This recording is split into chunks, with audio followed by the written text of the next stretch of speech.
The witch queen fell in love with me at first sight. Just by staring at my body, desire ignites. My whole body feels numb. Rushing over, she begins to humiliate my delicate body. Even after the demon king arrives, there is no sign of stopping. As the most passionate demon king in the underground city, I instantly break down. Kneeling on the ground, I start to release my magic power, preparing for self-detonation. Yog stops his actions upon seeing this. With a delicate shout, "Ballet, what are you trying to do?" After Yog has had his way with my body, I directly level up by 10 levels. And even awakened a new skill. I saw a golden flash along the blade, and the Demon King's head was instantly severed by me. The speed of action. Even Ballet did not notice anything unusual. The Demon King's body crashed down in front of Yog. Such a tragic scene ultimately stirred the princess's heart. What a weak-hearted guy. I am still shocked by my rapid increase in power. Feeling astonished, suddenly, the headless corpse lunged forward, charging towards Yog. The Demon Queen was tightly embraced. Unable to exert any strength, Bella also fell onto the stone wall. "Yog, you also keep your promise. Let's die together." Upon hearing this, Yog instantly broke down and cried loudly, "I don't want to. Someone help me. I don't want to die yet." A slash fell down. I dragged Yog's arm and fled at full speed. The next second, an explosion swept out in all directions. A mushroom cloud shot up into the sky. The three of us were affected, falling deeper into the underground city. At this moment, Yog lost connection with the Demon King. His body gradually dissipated. Damn, this stupid Demon King blew up, and we fell to the bottom of the underground city. Only then did I notice the purple lizard lying on my chest. System prompt. This little guy is Yog's true form. In the next second, he burrowed into my pocket. Damn, what just happened? Cyrus, are you still alive? Just then, system prompt appeared in a very unfavorable position. If I open this map now, will something bad happen? Bella felt a wave of hot breath coming from her groin, and looked back. Then she suddenly flipped over, apologizing repeatedly. I couldn't care less, and directly opened the map. With this thing, everything would be easy. Traps and such could be perfectly avoided. Great, let's go find the main force. This time, we can definitely get the blood of the demon god. Suddenly, a sharp pain shot through my heart. My legs instantly lost strength, and I knelt on the ground. Purple-black blood gushed out of my mouth. The situation was extremely critical. In the next second, countless veins bulged on the back of my hand. Intense pain spread throughout my body. My little finger actually started to melt little by little. Bella wanted to help, but had never encountered such a situation. She could only hold me tightly to prevent further injuries. Half an hour later, a wisp of black smoke began to dissipate. My body also stopped melting. Finally, it stopped. Thank you, Bella.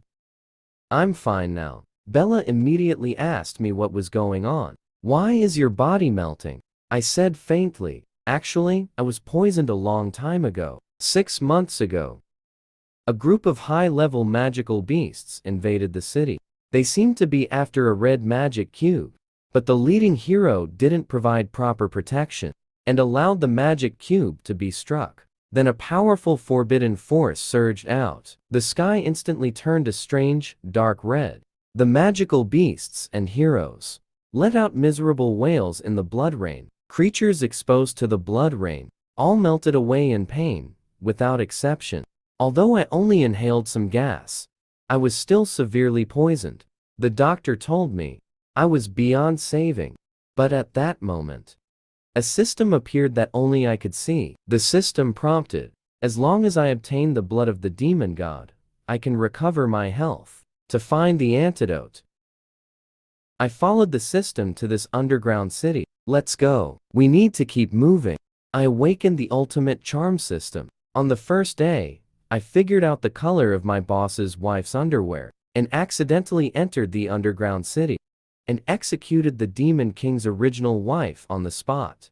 At that moment, the main force of the expedition team was still slowly exploring the maze. Suddenly, the leading tank stepped on a trap on the floor, triggering the switch. A laser instantly shattered the platinum-level shield and penetrated the tank's head. Before the tank could react, it was killed. The commander, Teal, immediately ordered to maintain formation. Everyone stand by in place. Continuing to move around easily triggers other traps.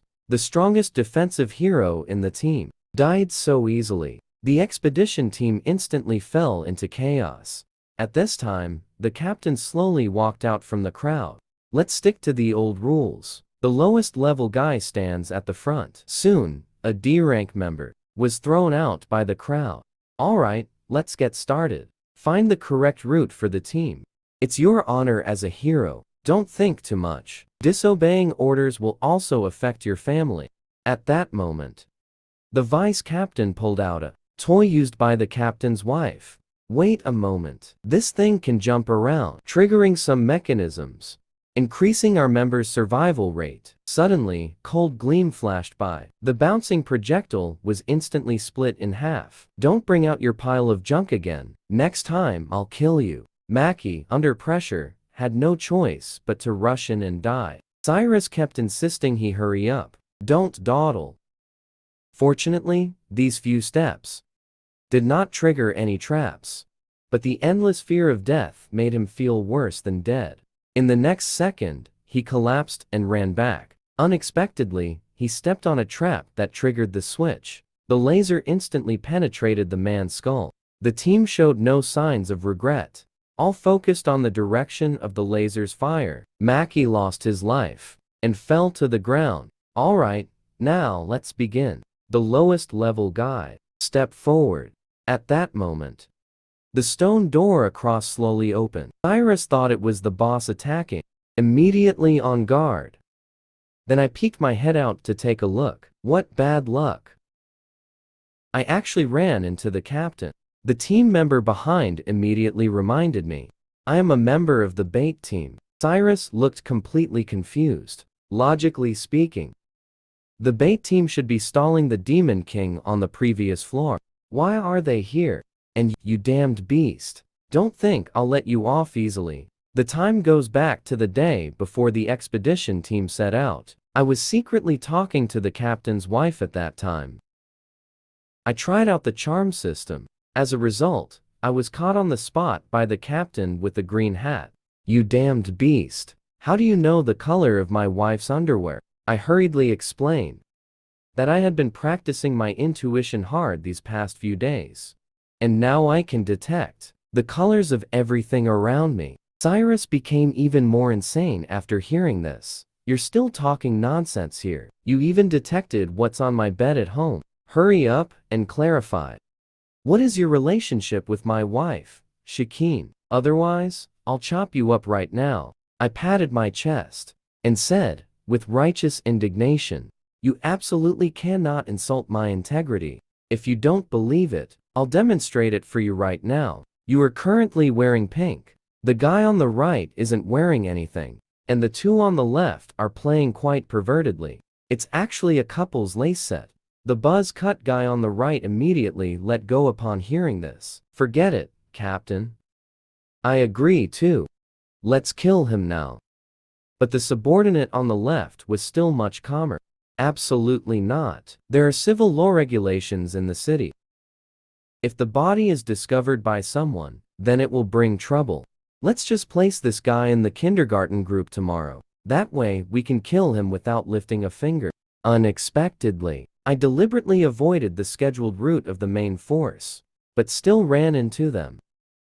Speaking of which, these guys should be lost, right? Suddenly, Cyrus pointed at me and said coldly, as the captain of the expedition team, command you, come over here. I couldn't help but scoff. Sure enough, he only knows how to order low-level team members to go die. What are you still hesitating for? You should also know the consequences of disobeying orders, right? I immediately opened the map. Bella saw that I really was going to go to my death. immediately reached out to stop me, turned around and said, "It will be fine. Take 3 steps forward, then 2 steps to the left." Cyrus watched me take so many steps without incident. His face instantly darkened. "All right, take 1 more step back. 3 steps to the left. 5 steps forward." Damn, this guy for real. He didn't trigger a single trap. Could it be that he can really sense traps by instinct? We only walked a short distance and lost more than 10 brave warriors. Finally, I made a big jump and smoothly arrived in front of the expedition team, completely unscathed, leaving the entire expedition team dumbfounded. I already said that Shakeen and I are innocent. Now you can believe it, right? Cyrus heard this. Immediately put the knife to my neck. "Don't give me any more of that bullshit instinct. You were just lucky today. I hope you don't die too soon." On the road ahead, after the succubus queen, another victim has appeared. I just don't know if this mature fairy can withstand my charm. The system quickly. I followed the map and led the expedition team to the stone door. At this moment, a system prompt suddenly popped up. I noticed that there were actually 2 mushrooms growing on the floor. I wonder if Yog will get hungry. I'll pick them and let it decide for itself. As soon as I pulled up the mushroom, it emitted a fragrant aroma. Damn, this is too fragrant. The prompt only said that humans would go crazy and have diarrhea after eating it. So if I just lick it, it should be fine, right? At this moment, Cyrus, who had been staring at me, suddenly walked behind me, snatched the mushroom from my hand, and directly stuffed it into his mouth to start chewing. "You little brat. Don't think you can secretly enjoy the resources of the dungeon here. I'm telling you, after the dungeon strategy, all the resources and treasures here belong to us, the expedition team. Your earlier actions were stealing. Immediately go to the front of the team to scout." Pretending to bow in a showy manner, center of the table. "Tire?" asked Bella, with a puzzled expression. Why was he placed in the toddler group? Not telling him. Bella had to say that she volunteered to join, then unconsciously looked in my direction. "I confess to the green hat, Captain. There are no traps behind the door. We can go through directly." But this guy still insisted I open the door, and sarcastically said, with a righteous face, "I can't possibly let others with combat value take this risk. Stop rambling. Hurry up and go." I directly placed my hand on the stone door and pushed with all my strength. The others entered a state of alert. Suddenly, Sirius's stomach churned. Finally, the door was completely opened by me. "Everyone be careful. There may be unexpected things that could suddenly jump out." The warrior standing behind Sirius already caught a whiff of something ominous. I walked straight into the depths of the door. Sirius immediately asked me, "What's going on inside?" In fact, his rear was already at its limit. "Hehe, report to the captain. It seems like there are all traps in here. We must run quickly." To get through, Sirius was sweating profusely, ordered me to stop and walk slowly. I pretended not to hear and started running wildly. The other team members, not understanding, started running along. As soon as Sirius took a step, there were signs he couldn't hold it in. "Damn, I really can't hold it anymore." The large group following immediately shouted, "Everyone run faster. There are toxic gas bombs in the tunnel." I knew there were traps here. "Run," Sirius roared back in utter shame. "Everyone, say less. Hurry and run outside. Otherwise, we'll be poisoned soon." I only slowed down when I couldn't run anymore. Sirius approached with a sinister look. "Damn it. Do you know the properties of that mushroom? So you ran on purpose." Hearing this, I immediately put on an innocent face. "It seems the captain has gathered a bunch of treasures." A lackey somehow moved a stone. "Please have a seat, Sirius." Sirius kicked him away with one leg, then ordered the main group to continue on. "Especially you, beast. If you dare to run again, I'll immediately chop off your head." All the way, I relied on the map. avoiding all the fierce monster hordes. I progressed a long distance very smoothly. In the end, only this one stone spike cannot be touched. I perfectly avoided all the others. Sirius felt it was getting stranger when reaching the depths of the dungeon. Are there fewer traps? Alright, everyone, keep moving forward. We'll soon have the final showdown with the boss. Suddenly, a killing intent flashed. Sirius sneered coldly in his heart. No matter how lucky you are, this is where it ends for you. At this moment, he also noticed the stone spike above, then secretly released a skill, chopping upwards. I was still wondering who triggered the trap here. I saw Sirius with a wicked smile. It's reasonable for a D-level hero to be crushed in the dungeon, right? The next second, the stone spike turned into a tail spike. The tail spike swept past me, rushing at high speed towards the one who triggered the switch. What the hell is this? Sirius couldn't dodge in time and was directly knocked away. A huge scorpion monster fell from the sky. Are you kidding me? Is this cave going to collapse? I didn't expect the entrance to be completely sealed by a pile of stones the next second. Sirius reacted quickly enough. He blocked it with his sword. This barely saved his life. Oh no, this is bad. Why does it always happen like this? Suddenly, a delicate shout came from behind. This is really disgusting.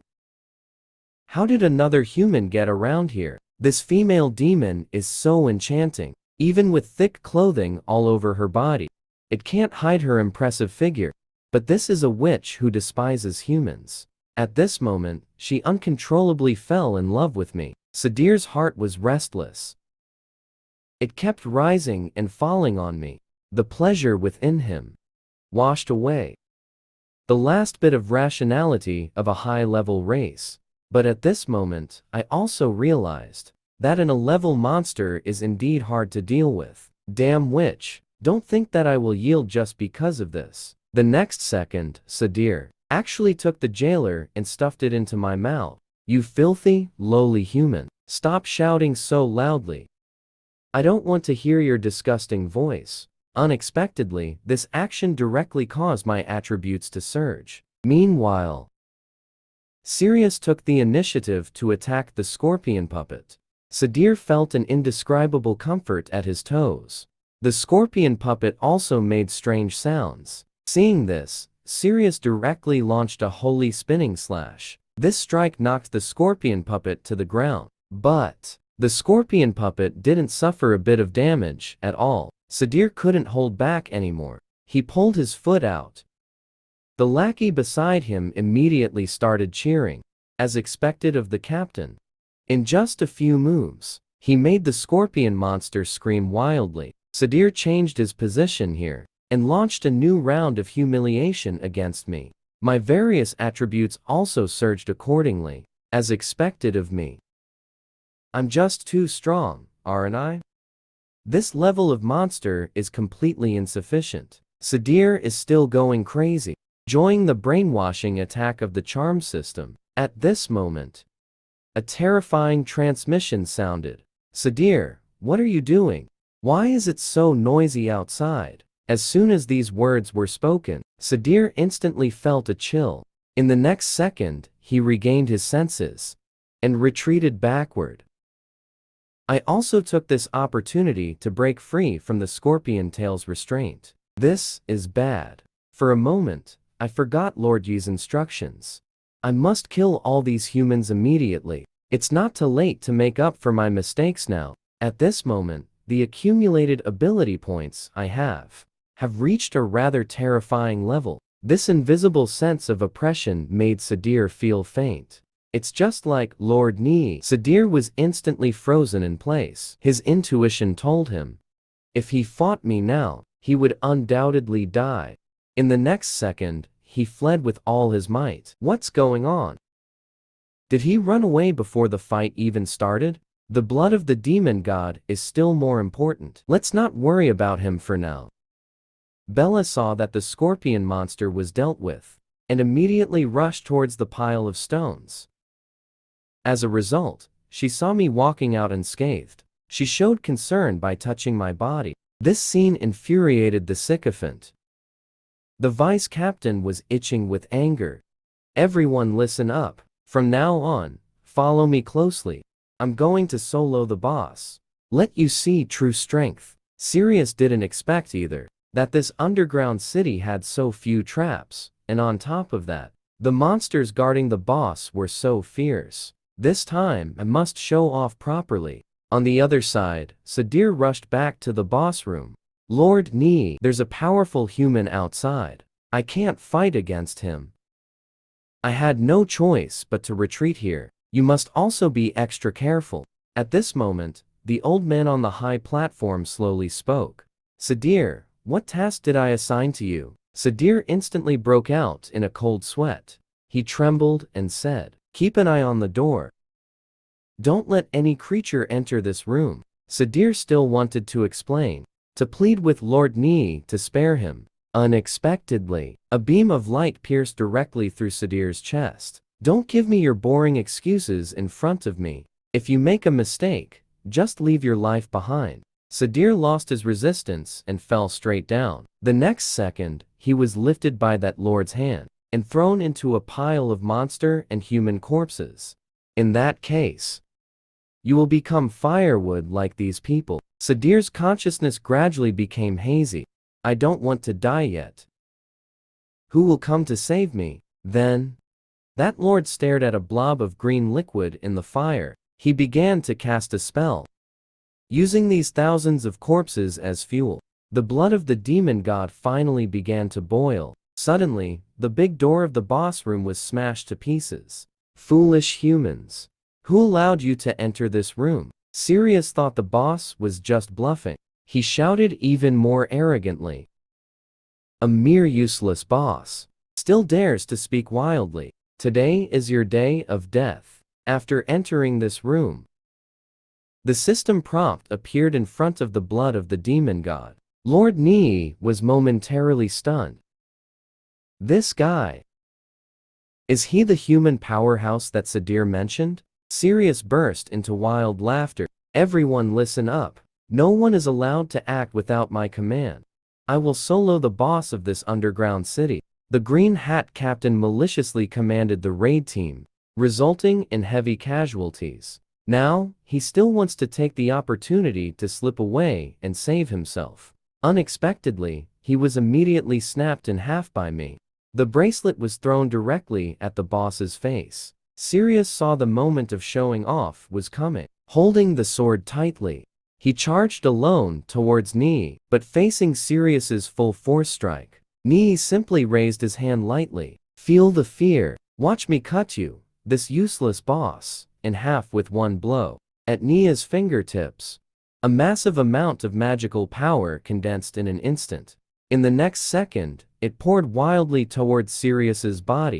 A bloody smell quickly spread through the air. Sirius slammed hard against the wall. The defensive armor turned to dust and disappeared. Captain, are you okay? Nee scoffed disdainfully. Is this what they call the strongest existence? Sadir really is a useless waste. Sirius's mind went blank. The grade armor he bought for a high price couldn't even withstand a single hit. If it weren't for the fact that he was still wearing the S-grade dragon scale soft armor his brother gave him, he probably wouldn't even have any ashes left now. Seeing this, the lackey quickly helped Sirius up. Damn, why is this underground city so strange? The boss is simply too different from other monsters. If I get hit again, I probably won't even be able to escape. Everyone, listen to my orders. All charge forward. Everyone, show me your best skills. Upon hearing this, Tur immediately stood up to refute. Captain, there's no formation. Charging recklessly will cause a lot of unnecessary casualties. We should use the large shields to form a front line. Seeing this, Sirius walked up with his sword. Are you questioning my judgment? Have you forgotten the extermination mission? The captain's orders are above all else. You do what I say. If you keep pointing fingers in front of me, I'll be the first to cut you down. Everyone, pick up your weapons and charge forward. Something's wrong. This captain will cover you. Upon hearing this group of reckless youths immediately charged towards the boss. Seeing this, I sneered, "You bunch of ignorant ants.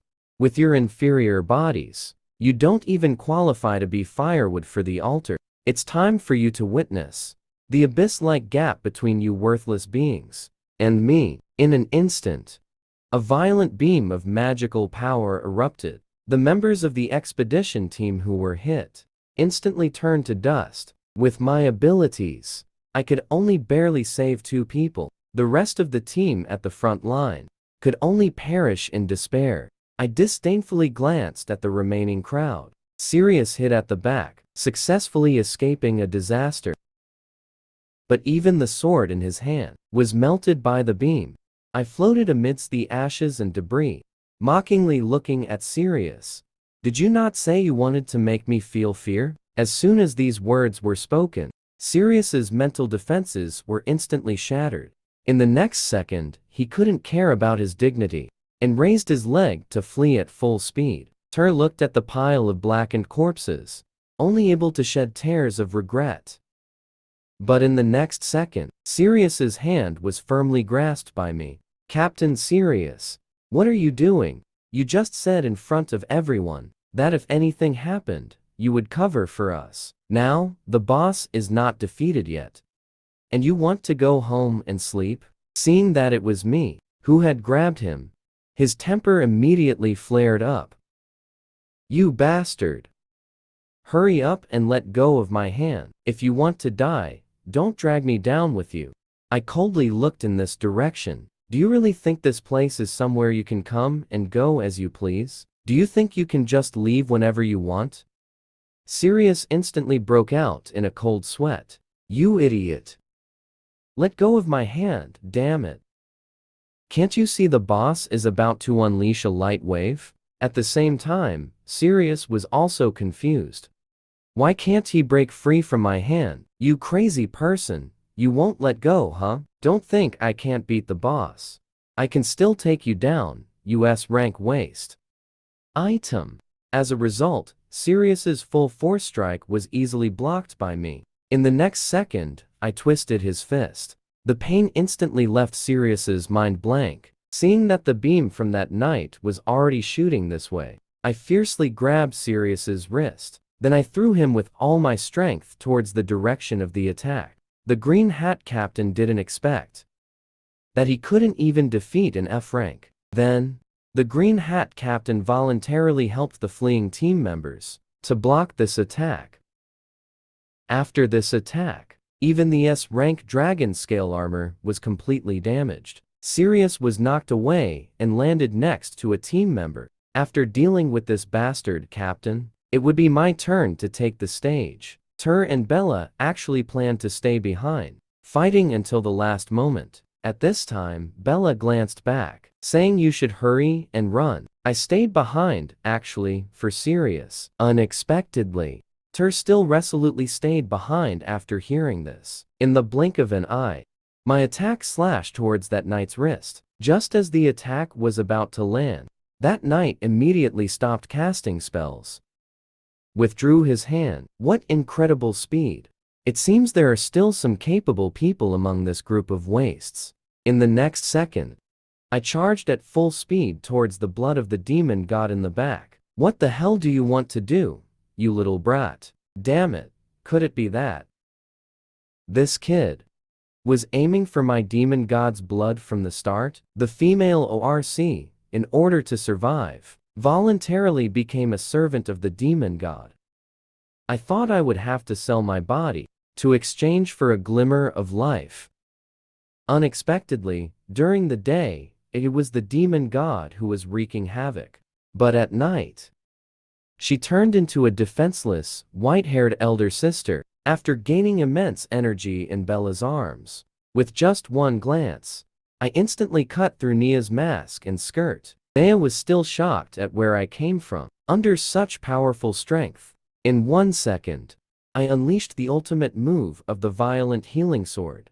The holy sword descends. Seeing this, Nia gathered all her magical power, forming a magic ball above her head. Then a huge light sword descended from the sky, crushing Nia's resistance effortlessly. I thought this move would determine the outcome, but Nia still had a breath left to hold on. The current situation allowed for no hesitation. On one side was the dying Bella, and on the other was the antidote within reach, the blood of the demon god. I furrowed my brows, then picked up the unconscious Bella, and also grabbed her beside her, quickly evacuating the boss room. The monsters lurking in the shadows instantly swarmed out. Fortunately, my current level allowed me to effortlessly carve out a passage. At this moment, on the other side, that knight was fixated on the nearly boiling blood of the demon god, even crazily jumping into the flames to burn. After slaying the last dragon, I finally arrived at the entrance of the underground city. Unexpectedly, Sirius saw that I was also alive, coming out of the dungeon, and immediately felt anger. He raised his sword, wanting to slay me here, but before he could finish his words, I stepped over him. Then I rushed with the two dying individuals, madly heading towards the field hospital, until I watched the two of them being sent into the emergency room. At this moment, the blood of the demon god in the underground city began to boil violently, and then a strange red curtain rose from it. Hiding in the cave, Shadiel quietly stared at the altar. Suddenly, a pair of jade hands lifted the red curtain. Then, a terrifying sense of oppression that could freeze the air swept through the entire underground city. Shadiel's body went limp and fell backward. Then he trembled and continued to flee backward, because what appeared from the curtain was the brutal demon god Satos. At this moment, the will to die urged Shadiel to get away from here. Unexpectedly, such a small movement still caught the demon god's attention. In the blink of an eye, Satos's figure appeared before the crack. As his fingertips gently touched the stone wall, the entire underground city was crushed to pieces like dry twigs. Countless monsters from above fell down through the crack. Shadiel looked on in despair at the demon god with such terrifying combat power. Satos. He glanced disdainfully at the monsters on the field. Then, the various layers of monsters on the field exploded into a mist of blood in an instant. How ugly. I don't need ugly servants. Satos's figure slowly descended before Shadiel. You can still become my servant, right? Open your mouth and lift your head. They couldn't resist this fear of death, and could only despairingly comply. The next second, Satos dripped his own blood into Shadiel's mouth. Only then did Shadiel realize his body was rapidly recovering and becoming stronger. Satos gently lifted Shadiel's face, saying to enjoy the power from the demon god. It was already dark. Find a clean room and wait for me. At this moment, inside the Adventurers Guild building, Sirius's head was slammed hard against the wooden table. But under the man's oppressive power, he could only timidly say, "I'm sorry, brother. The mission failed." The man said angrily, "If the guild finds out about our dealings, neither of us will be fine."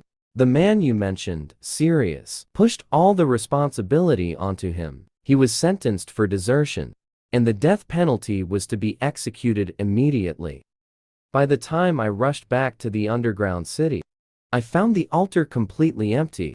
To save my own life, I immediately opened the map and began searching every corner of the underground city. Just on the other side, Shadiel sat anxiously in the room, waiting for the favor of the demon god Satos.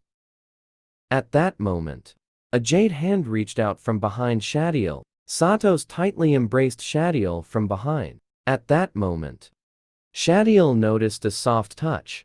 He hurriedly broke free, only to find that the demon god Satos had actually transformed into a white-haired older sister figure. Satos slowly spoke. "Surprised, are you? As soon as night falls, I will lose all my power and turn into a girl. And you'd better not think too much, because as long as you go against my wishes, my blood will instantly melt your body. You just need to obediently listen and kill all those who are hostile to me at night, and that will be enough." other people's systems lead their hosts to the peak of life, but my system forces me to run naked on the street, or else countless philosophical muscle men will take my virginity. After putting on the mask, I rushed into the busiest pedestrian street nearby. Brothers and sisters, hello everyone, all eyes on me. The screams of girls quickly attracted the pursuit of the town's security team. At this moment, a figure landed on my home's windowsill. Yag and Satos both noticed the commotion from the side. Lord Satos, I finally found you. You weren't hurt, were you? Shadiel hurriedly walked in, looking flustered. This is the city of the Heroes Guild. I will take you away from here as soon as possible. Satos smirked at the words. The sun is about to rise. Hurry up and chase that man who escaped. I can teleport to your side immediately. Now, can only use force to reclaim my heart. After becoming a servant of the demon god, Shadiel can only obey unconditionally Satos's orders. But deep down, I still worry whether the demon god will erase me. Shadiel quickly followed. My aura. The security team chasing me couldn't help but complain. What a perverted bastard. How can he run so fast? And he insists on slipping into crowded places. Unexpectedly, at that moment, a demon pig suddenly charged out of the ground. Although it's a C-rank monster, it would definitely cause disaster in the town center. Damn, why are the monsters from the dungeon appearing in human territory? I was about to take action to deal with these two demon pigs, but the system unexpectedly took away all my attributes. As a result, my current physical condition is only that of an S-rank hero. Facing the demon pigs is like hitting a stone with an egg. Seeing this, I had no choice but to give up the rescue. After greeting the soldiers on the scene, I hurriedly left. That man stared at my departing figure, his veins bulging. You perverted bastard. Don't let me catch you. The man was only distracted for a moment, and the demon orb had already opened its bloody maw and charged at him. At the critical moment, a sharp sword cleaved through the demon orb's body. The one who came was the captain of the security team and a hero. Jack, hearing about the riot in the town, escorted the vice president of the Heroes Guild away from here.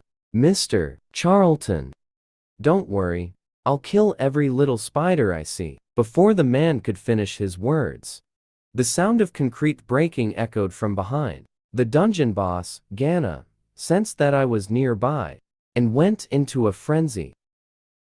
A few people turned their heads, and their hair stood on end. You all hurry and escort Lord Charlton away. I'll confront the monster. Unexpectedly, Jack's forward thrust at full speed was easily dodged by Ganna. Ganna, with a sickly expression, pressed his body against Jack. Do you want to get close to me this much? Jack tried to pull away, but it was too late. Jack's painful screams immediately echoed in the arena. Run! This monster is poisonous. The deadly poison spread throughout his body in the blink of an eye. By the time they reacted, Jack was already silent. Humans really are fragile. I can't get enough of your wails yet. Only one person remains. Before the mission is complete, I sprinted at full speed. On the street, the two brave warriors guarding Charlton were instantly dealt with by Ganna. What a pity. They still aren't satisfied. You can go die with them too. You filthy spider, let that man go now. And you fought so. Hurry up and look at me. System prompt. All attributes are fully restored upon mission completion. By the second draw, I was already at ease. I saw a blue light flash by. The silent divine finger appeared in my hand. Its function is to touch from a distance and trigger the skill, Silent Power. Ganna sensed my presence and immediately went into a frenzy. Hand over Lord Lucas right now, or I'll kill you. I suddenly withdrew to dodge Ganna's ambush. I activated the silent divine finger as I came to a sudden stop. The originally aggressive Ganna suddenly trembled. Clearly, I didn't get close, but he felt it. Someone was touching his body. Suddenly, A powerful silent force struck Gana. The terrifying strength directly sank Gana's body into the ground. This damn human is actually laughing. Sure enough, he used a dirty trick to touch my chest. And that power, although not fatal, it really hurts. At night, she is still the sexy and charming big sister. Unexpectedly, the next morning, she turned into an 8-foot-tall demon. All because of Sados's heart, which perfectly fused with a part of my body. As a result, the high and mighty demon Sados loses his magic power at night, turning into a white-haired lady with no strength. Shadiel couldn't bear to see me killed by Sados. We deliberately summoned Sados to a forest far away from the town. As a result, this poor acting was immediately seen through by Sados. He couldn't get through the already restored Sados, who instantly sensed the location of his heart. It was just on the other side. I had just finished my battle with Gana. Yug, who was staying at home, suddenly felt something hit his head.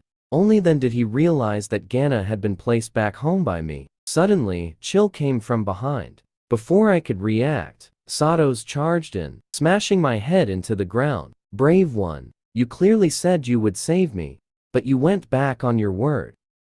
Is there anything else you want to say now? I turned my head and roared in anger. You perverted bastard, you really are a man.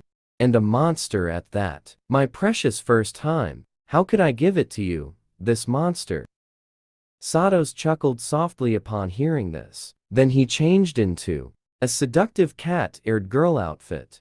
I broke free and stood up, throwing a punch at him with all my strength. Unexpectedly, Sados just extended a finger and gently flicked, catching my punch. You humans! Isn't your favorite look the one with black stockings and beast ears? Now, you're calling me a pervert at every turn. It's really quite sad. Well, speaking of which, don't you want to join with me at all? This sudden action made me tense up. Are you serious about this? Can you not lick my fingers randomly? Sados was entranced, savoring the scent on my body. Then he raised his hand and waved it downwards. An invisible force pinned me firmly to the ground. What a boring man. I was originally thinking of ending you in the gentlest way. It's fine to tell you. The system inside you has long since reached max level with me. I am not someone you can resist. Now, after saying that, Sados directly pounced into my arms. If you behave obediently, I might consider helping you detoxify. I roared at him angrily. Even if it means my whole body rotting away, I could never join with a man. Sados felt his heart condensing a ball of primal power, then directly struck it into my body. No, the magic power had already dissipated before it even took effect. At this moment, the system's voice, rejecting returning to his body sounded. At the same time, the system also reminded that Sados's next attack would be ineffective against me, and it consumed 50% of my health. I gained the power to kill Sados.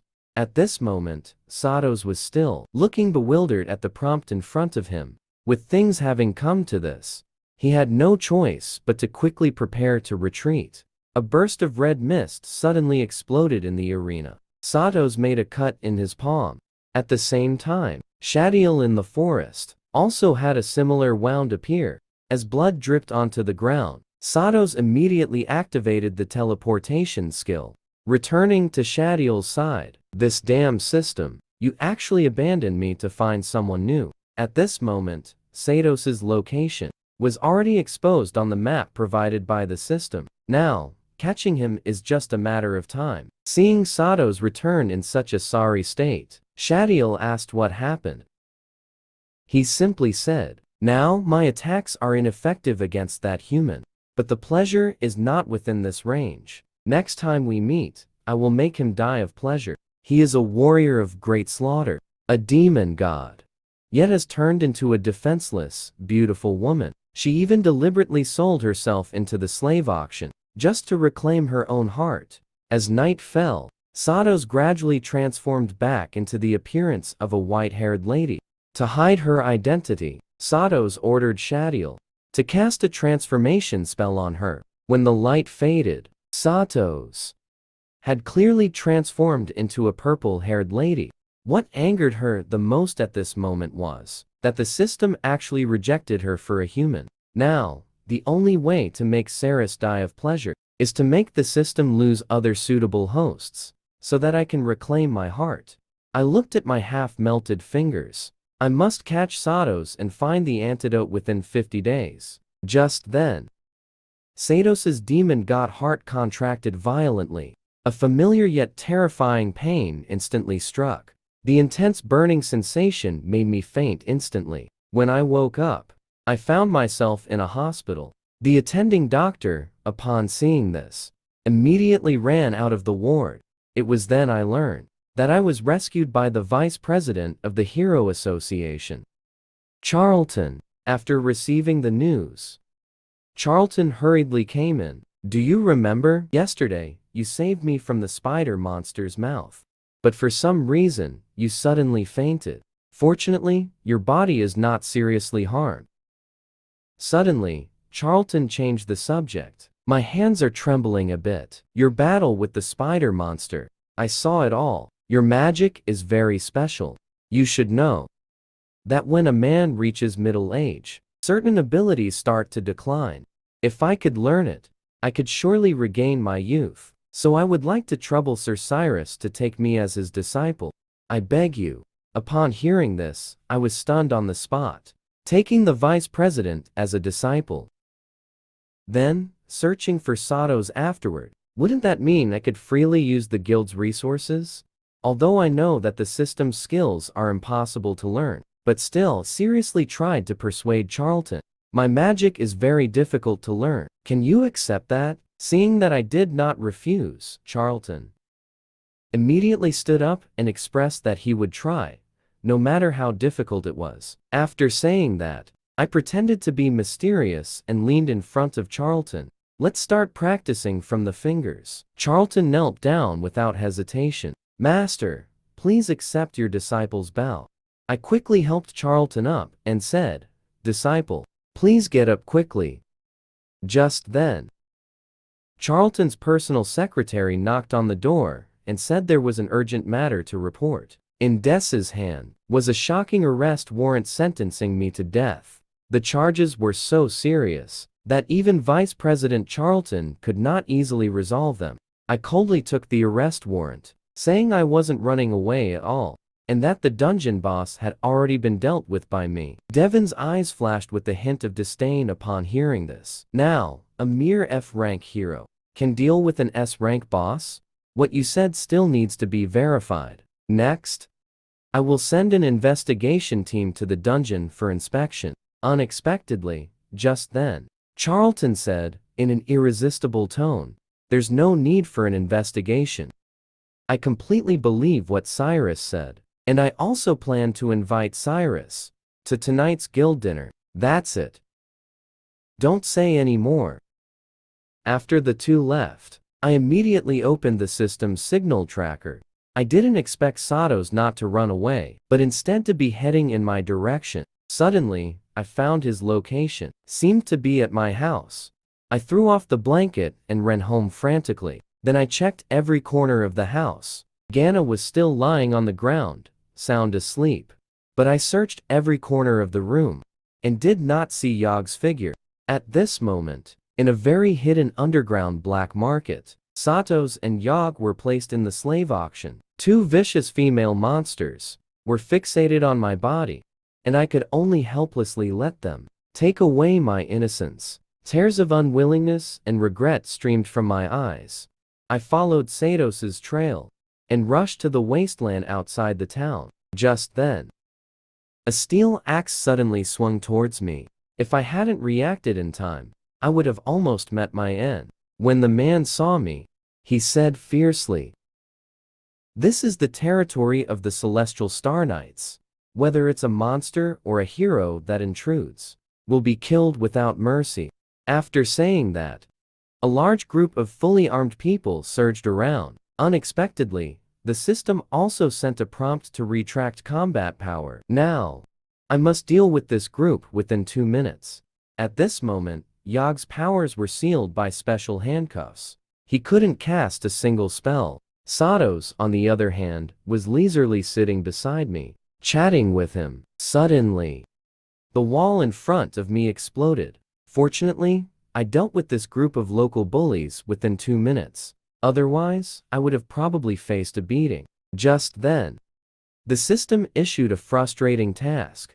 I had been too heavy-handed just now, causing all these men to faint. At this moment, Satos called out to me, "Brave one, hurry and save me." I quickly took the key and unlocked the handcuffs binding Yog. Then, without caring about offending anyone, I slapped him hard. I only heard Yog let out a confused and charming sound. The task progress bar was considered completed. Then I turned to the purple-haired beauty on the ground and said, "For some reason, I need to slap your butt. I hope you don't mind."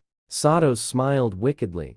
It seems that this Saris is also a lecher who likes to take advantage. To deal with this kind of guy, I just need to tease him a little to make him fall. Then he looked at me with a flirtatious expression and said, "As long as the brave one can save me, it wouldn't be a problem for me to offer myself." Not caring about so much, I immediately unlocked the cuffs. Unexpectedly, this woman instead lunged at me. I immediately used all my strength to slap down. As a result, I didn't hear the expected scream. The woman instead looked at me with a fascinated expression, asking me to do it again as the system's punishment. Immediately descending under the puzzled gazes of everyone, I fell straight to the ground. At this time, Yug actually stepped forward and pounced on my body. "I'm sorry, master. I'm really feeling terrible. If I don't consume some essence soon, I will be exhausted to death." Satos saw Yog biting at me and immediately became furious. Just as he was about to step forward, he was tied up by Yog. "What do you want, you infatuated woman? This is my master, not yours." Satos really wanted to break free, but unfortunately right now, he was just in the body of a delicate woman. Seeing this, he had no choice but to show weakness and crouch to the side, preparing to seize the opportunity to take back his heart. Then slowly, he approached me under my gaze. He shamelessly joined Yog in biting at me. At this moment, Shadiel, hiding in the shadows, felt a wave of heat in his body. Because Satos's body was already connected to his, so any touch or sensation could be transmitted in real time to Shadiel. Such bold actions made Shadiel's body tremble, unable to hold back a sound.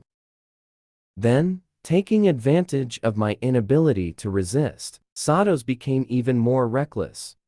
This made Shadiel, who was on watch, feel a tingling sensation all over. Satos didn't know I was under the system's control. He just assumed I allowed him to act further. At this moment, I suddenly realized something significant. This woman's technique seemed a bit familiar. To be precise, she seemed to be the damned Satos. Satos wanted to do something even more outrageous, but found that my gaze towards her had already changed. In the next second, he suddenly pulled his hand back, calling out loudly for Shadiel to cover his retreat. Then there was a loud explosion, and my vision was immediately obscured by dust. Yog felt the terrifying magic, and immediately let out a soft cry, transforming back into a lizard, and burrowed into my clothes. The time for the transformation is up. The two of them have long since disappeared without a trace. It seems that, in the future, I must be careful of women who approach me for no reason. The demon Satos always transforms into a perverted seductress to tempt me. Not only did I fail to detoxify, but he also always wants to steal my precious first time. Just then, a nun with absolute purification magic appeared. Perhaps this voluptuous and alluring big sister can really help me eliminate the toxins in my body. Right after I left the territory of the Celestial Knights, I didn't expect to run into Cirrus, who came to attend the banquet. I saw him walking towards me with a sinister look. "Speaking of Cirrus, you bastard, deserter, let's go for a walk." At this moment, a secretary I barely know actually rushed to protect me. I am Lord Charlton's secretary. We have already investigated this matter and found it to be incorrect. The guild has revoked this arrest warrant. You cannot lay a hand on him now. Moreover, Cirrus will also be attending the guild's appreciation banquet later. Don't, Cirrus. She actually slapped him hard across the face. Get lost, you crazy woman. Don't you know? Only captains of a rank and above can attend the banquet? If you continue to cause trouble, I'll have you taken to the interrogation room as well. Daze's face flushed with heat, but he still held back his tears and said to me, hang in there. I'll go notify the vice president right away. If it weren't for the system sealing my combat power, I wouldn't just stand by and watch my protector get beaten. Now, I only endure and swallow my anger and let Cirrus take me away. Before long, several people dragged me to the interrogation room. Cirrus looked at me with a mocking expression and said, you damned deserter. To survive, you even ambushed me, your captain, from behind, wounding me severely. Now, the arrest warrant has been issued. Do you plead guilty? Hearing this, I sneered contemptuously. Those who flee in battle truly deserve to die. They're no different from beasts. Cirrus's veins bulged, and in an instant, I hit his sore spot. He then ordered his subordinates to bring a hammer. Just as I was about to grit my teeth and endure, I suddenly received a message from Yog. I can help you withstand this minor injury, but when we return, you have to let me enjoy your body. You useless waste. What are you still pretending for? Calm down and decide which finger to start with. Or should I help you decide? Just then, at the critical moment, the guard at the door rushed in hurriedly and handed over a counterfeit revocation order. Cirrus's face turned ashen. He couldn't believe that the woman he had just hit was really the lackey of the vice president's secretary, and was also anxiously asking Cirrus if it was time to release the person. Cirrus then transformed back into a sinister appearance. What are you talking about? Revocation notice. I haven't received it yet. Wait half an hour and give it to me then. After saying that, he mocked me coldly. Don't think that just because you've climbed to a high branch, you can escape. Today, you must pay the price. Daze also didn't expect that Cirrus would be so insane as to dare defy the Union's orders. He swung the hammer with all his might and brought it down on the back of my hand. In an instant, the sound of metal shattering echoed in the interrogation room. After Cirrus moved the hammer away, he was horrified to discover that his full force strike had actually caused no harm at all. At this moment, the angry Vice President Charlton had already arrived at the door of the interrogation room. He kicked the door open forcefully. Hearing the commotion, Cirrus was instantly frightened to the point of turning pale. Do you recognize what is written on this revocation order? Release the person immediately. Cirrus felt his body stiffen. He couldn't believe that the vice president would personally intervene for me. Your actions today have been noted by me. Abuse of power is not a trivial matter. Cirrus could only timidly say to Charlton, I acted because I hadn't received the notice. If you don't believe me, you can ask them. The usually loyal lackeys were also too scared to speak out in front of the vice president. Looking at the silence in the room, Charlton's gaze toward Cirrus became even more ferocious. But just then, I stood up. Testify that Cirrus is indeed innocent. The matter of arresting me can be overlooked. But you bunch of idiots must bow your heads and apologize to the secretary. The secretary's chest trembled at these words. I saw this group of usually arrogant men, all bending down in unison. Then I picked up the solid wooden stick and fiercely struck these guys on their backsides. The secretary was momentarily stunned by my action and unexpectedly showed a hint of a smile. Finally, the system prompted that the task was completed.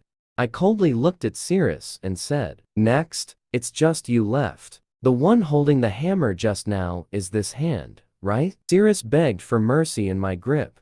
I raised my leg and kicked hard upwards, only to hear a crisp sound of bones breaking. Cyrus's legs went weak, and he fell into the crowd. Seeing that the matter was resolved, Lord Charlton was about to leave, planning to entertain the holy papal envoy attending the banquet. At this moment, I suddenly remembered that legendary, powerful church with absolute purifying power might just be able to detoxify me. The alluring and charming beast-eared girl used all her wiles, but couldn't tempt me at all. In the end, she lay on the ground crying like a rain-soaked pear blossom. And then, I would also welcome the special evolution magic of the Holy Church. Having had the experience of being charmed by Satosh twice before, I immediately opened the system. Unfortunately, there was only one chance to kill Satosh. If I got the target wrong, it would be irreversible in the future. The cat-eared older sister looked at me with a dazed expression. This was her first time being rejected by a man from afar. This guy clearly had been staring at her proud figure, but in her heart, there wasn't a single evil thought rising. I was on guard against the possibility of the cat-eared girl being Satosh in disguise, while also being tempted by this deadly weapon. The cat-eared older sister believed her beauty was stunning. Her figure was perfectly curvy, without a flaw. If this human in front of me didn't have any evil thoughts, it's simply a blatant humiliation. I watched the cat-eared girl gradually approach me, planning to check if she had any male characteristics. In the next second, the cat-eared older sister opened her wide embrace and lunged at me. Staring at her wasn't really meaningful. I might as well enjoy this soft, warm hug. The cat-eared older sister looked at me up close, but ended up missing her target. She couldn't believe that her delicate, alluring body would be rejected time and again. Having said that, the cat-eared girl suddenly dashed forward again. Don't be shy now, brave one. Am I really that scary? Come on, let's have a loving hug. I don't believe that. If you were a man, you wouldn't have a single wicked thought. I saw the opportunity was ripe. I just needed to slide in. Let's see if this beast-eared girl really has any. No sooner said than done. I deftly dodged in the direction the cat-eared girl lunged. I skillfully avoided it, but my gaze was caught by a pair of proud peaks. Damn, this is just too unfair. Like this. How could I possibly shift my gaze to look elsewhere? This time, dodging the cat-eared girl's advances again and again. The cat-eared older sister's resolve has begun to crumble. What about you? What's going on? Clearly, everyone else. You keep staring at me. But why is there not a single wicked thought in your heart? What is it really? As a girl, am I not attractive to you at all? Upon hearing this, I spoke up. Because I am an absolutely upright man. Miss Cat, your beauty is truly stunning, and your figure is very majestic. But I am purely admiring the scenery, with no wicked thoughts at all. As soon as these words were spoken, the cat-eared girl's fair cheeks showed a hint of blush. This was the first time she had been so purely praised by a man. At this moment, standing in front of her, I felt as if I was coated in a layer of golden light, giving off a sense of being sacred and untouchable. Then, the cat-eared older sister sighed lightly, saying, "You passed the test. You can go out now. You made me leave on my own accord." It seems this little girl is indeed not Lucas. Seeing this, my anxious heart finally relaxed. If fate allows, we shall meet again. I need to go out and detoxify first, I said, and then walked out of the sacred curtain. Little did I know, inside the curtain, the cat-eared girl's legs went weak, and she collapsed to the ground, crying. The captain below looked at the 0% impurity level, and immediately began to question. Even the saintess of the church had never seen an absolutely pure man before. After saying this, I made a request to the saintess for detoxification. The saintess immediately agreed to my request. Then, with a wave of her jade hand, she dismissed everyone from the hall.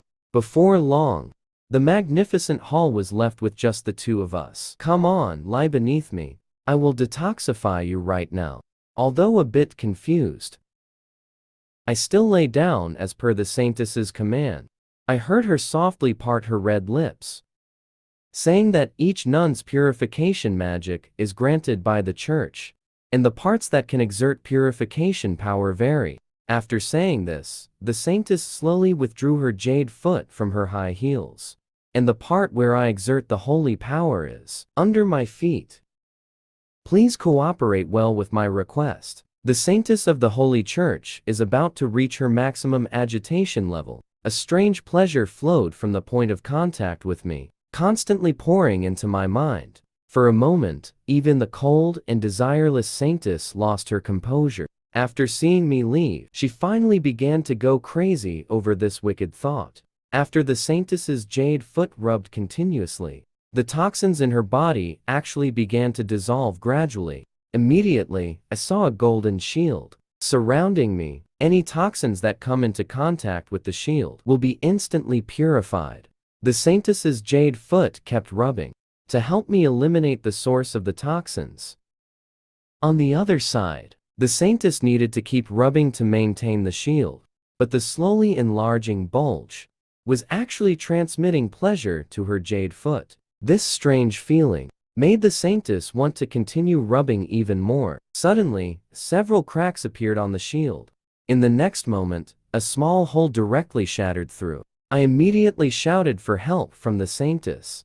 Upon hearing this, the saintess realized that there must be some wicked thoughts arising, which led to the weakening of the purification magic. Then the saintess excitedly scolded, if you want to detoxify, don't have any dirty thoughts about me. Otherwise, my evolution magic will fail." After saying this, the entire shield shattered loudly. The toxins tightly bound my body, making it hard for me to breathe. Seeing this, the saintess immediately quickened the speed of her foot rubbing. "I must speed up the rubbing to regenerate the shield," the saintess panted. At this moment, her mind was completely dominated by pleasure, and I, in the forest, was completely dragged into the depths by the toxins. In the next moment, the illusion shattered, and I returned to reality. Looking up, I found the saintess was obsessively casting spells on my body. The saintess had already started to become somewhat confused, muttering that she must fix the shield. But in her heart, she was constantly feeling that electric-like sensation under her feet. I don't know how long I shouted before pulling her out of this state. The saintess's face immediately turned red, and she hurriedly moved her foot back. The pounding of her heart was still constantly stimulating her nerves. This feeling, clearly, after joining the Holy Church, it should have disappeared. It turns out that I caused the failure of the purification magic. This concerns the dignity of the Holy Church. I must pay attention to etiquette. I need to leave immediately. Thinking this, the saintess stammered to me, "Your toxins are quite special, and will likely require long-term treatment. Today's evolution ends here. Once I find a way to approach the source, I will come to find you right away. Of course, you can come to the church to find me anytime. My name is Lilia." After saying this, the saintess hurriedly left the hall, clutching her high heels. After exiting the main door, the saintess finally removed her disguise.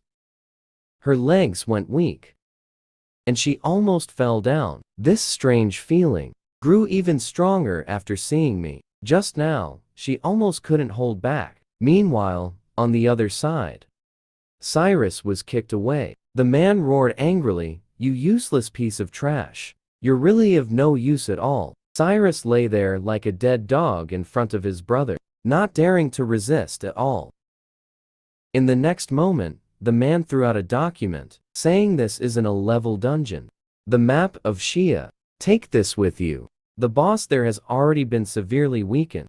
If you go now and reap the rewards, you can achieve merit. Only then can you keep your position as a useless captain. Little did he know, at this moment, deep in the dungeon, the demon god Satos infused his blood into Shia's mouth. In an instant, the pressure emanating from Shia was even more terrifying than in full health.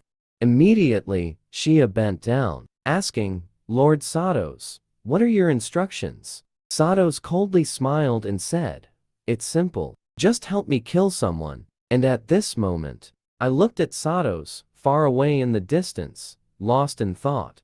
A sexy, voluptuous beast-eared maid serves closely, gently embracing me in her soft arms, preparing to enjoy dinner. Only after she opened her mouth to suck on my neck did I realize that dinner was actually myself. This time I secured the qualification to cooperate with the Holy See. Charlton immediately decided to promote me to captain. This way, I can directly lead the team into the dungeon I want to enter. The detoxification ritual also seems to be settled. My secretary, who always treated me with a stern face, at this moment also shyly said, "I can help you submit the application. Consider it a thank you gift for helping me beat up Sirius." The moment I opened the door, I was stunned on the spot. A pair of proud peaks almost pressed right in front of me. "Welcome home, master." I have obediently cleaned the house thoroughly and finished all the food. Plus, she looks so cute. I must be the maid that you male humans want the most, right? Quickly praise me. After saying that, Yog crashed her soft spot against my chest. I almost couldn't catch my breath. I could only say, "Actually, you could leave me some food." Yog happily said, "Master, I'm so obedient. Can I stay here forever?" Seeing that I didn't answer, Yog immediately started to act spoiled, continuously putting on a pitiful look in front of me. Seeing this, I immediately agreed. "But you have to hide well, otherwise, it would be bad if other adventurers see you." Yog laughed so hard she trembled, continuously whispering in my ear how great it is. At this moment, the system prompted. Due to the affection level being maxed out, the upcoming interactions will produce attribute critical hits. Suddenly, Yog changed her tone and said, "Master, you haven't forgotten, right? At that time in the dungeon, I helped you withstand the damage, but it consumed quite a bit of magic power. Someone said they would double compensate me." Thinking of the system's prompt just now, even though I am an upright man, but this kind of win situation really gives me no reason to refuse. Before I could respond, Yug quickly took off my clothes. Clearly a disgusting human. How can the body be so cute? Always makes me want to get closer. In the next second, Yog bit down on my body, as Lucas's magic power quickly recovered. My various attributes were also skyrocketing. As long as I can become stronger, I can still endure this bit of physical humiliation. Just then, a knock on the door broke the silence. Listening to this sound, it seems like the little secretary came to deliver my promotion notice. I immediately sent Yog back to the room. Then I slowly opened the door. The little secretary handed over a document and some fresh fruit. "Here is your captain identity card. Since I wasn't sure what fruit you liked, I bought a little extra." Seeing this, I immediately thanked her, saying it was great. I just happened to have no food at home. Yog peeked through the crack in the door. Hearing me happily chatting with a woman, instantly became very jealous. At this moment, the little secretary blushed and said, "If you like it, I can buy it for you often." Suddenly, a shadow leaned over. The little secretary was stunned by the tall and beautiful woman in front of her. For a moment, she was frozen in place. When I turned around, I found that Yog had really become indistinguishable from a human. He grabbed my face and started to get intimate. "Brother, who is this beautiful sister? Is she your good friend?" The little secretary immediately puffed up in anger. Her cheeks, then, snatched away the fruit that I hadn't warmed up yet. I won't come back again. This detestable Yog is still in front of me at this moment, constantly showing off his transformation magic. Now that he has the captain position, he can set off to hunt down Satos. Then I said to Yog, "I have a task for you. Transform into a human and go to town to buy some food. Make sure not to be discovered. Next is my final battle with Satos."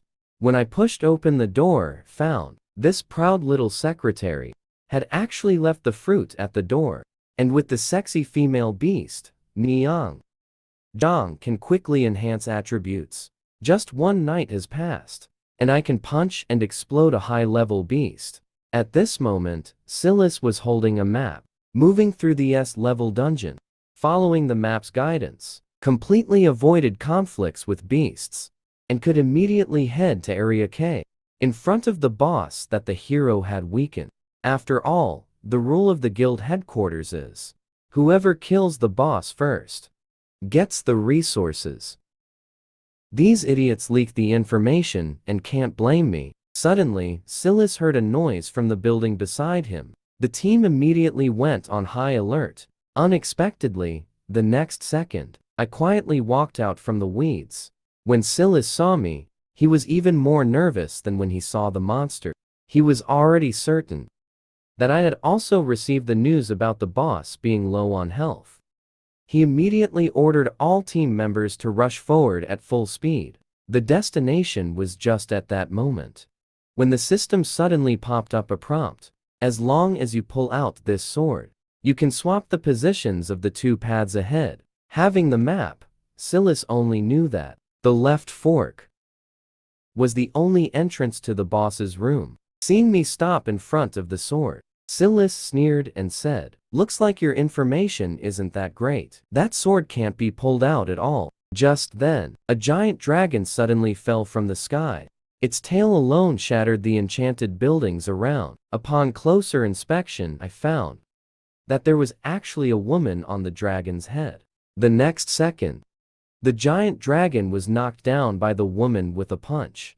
I saw the female warrior grab the dragon's horn, and her whole body was engulfed in solid, powerful magic. Then a sound exploded, echoing at the entrance of the dungeon.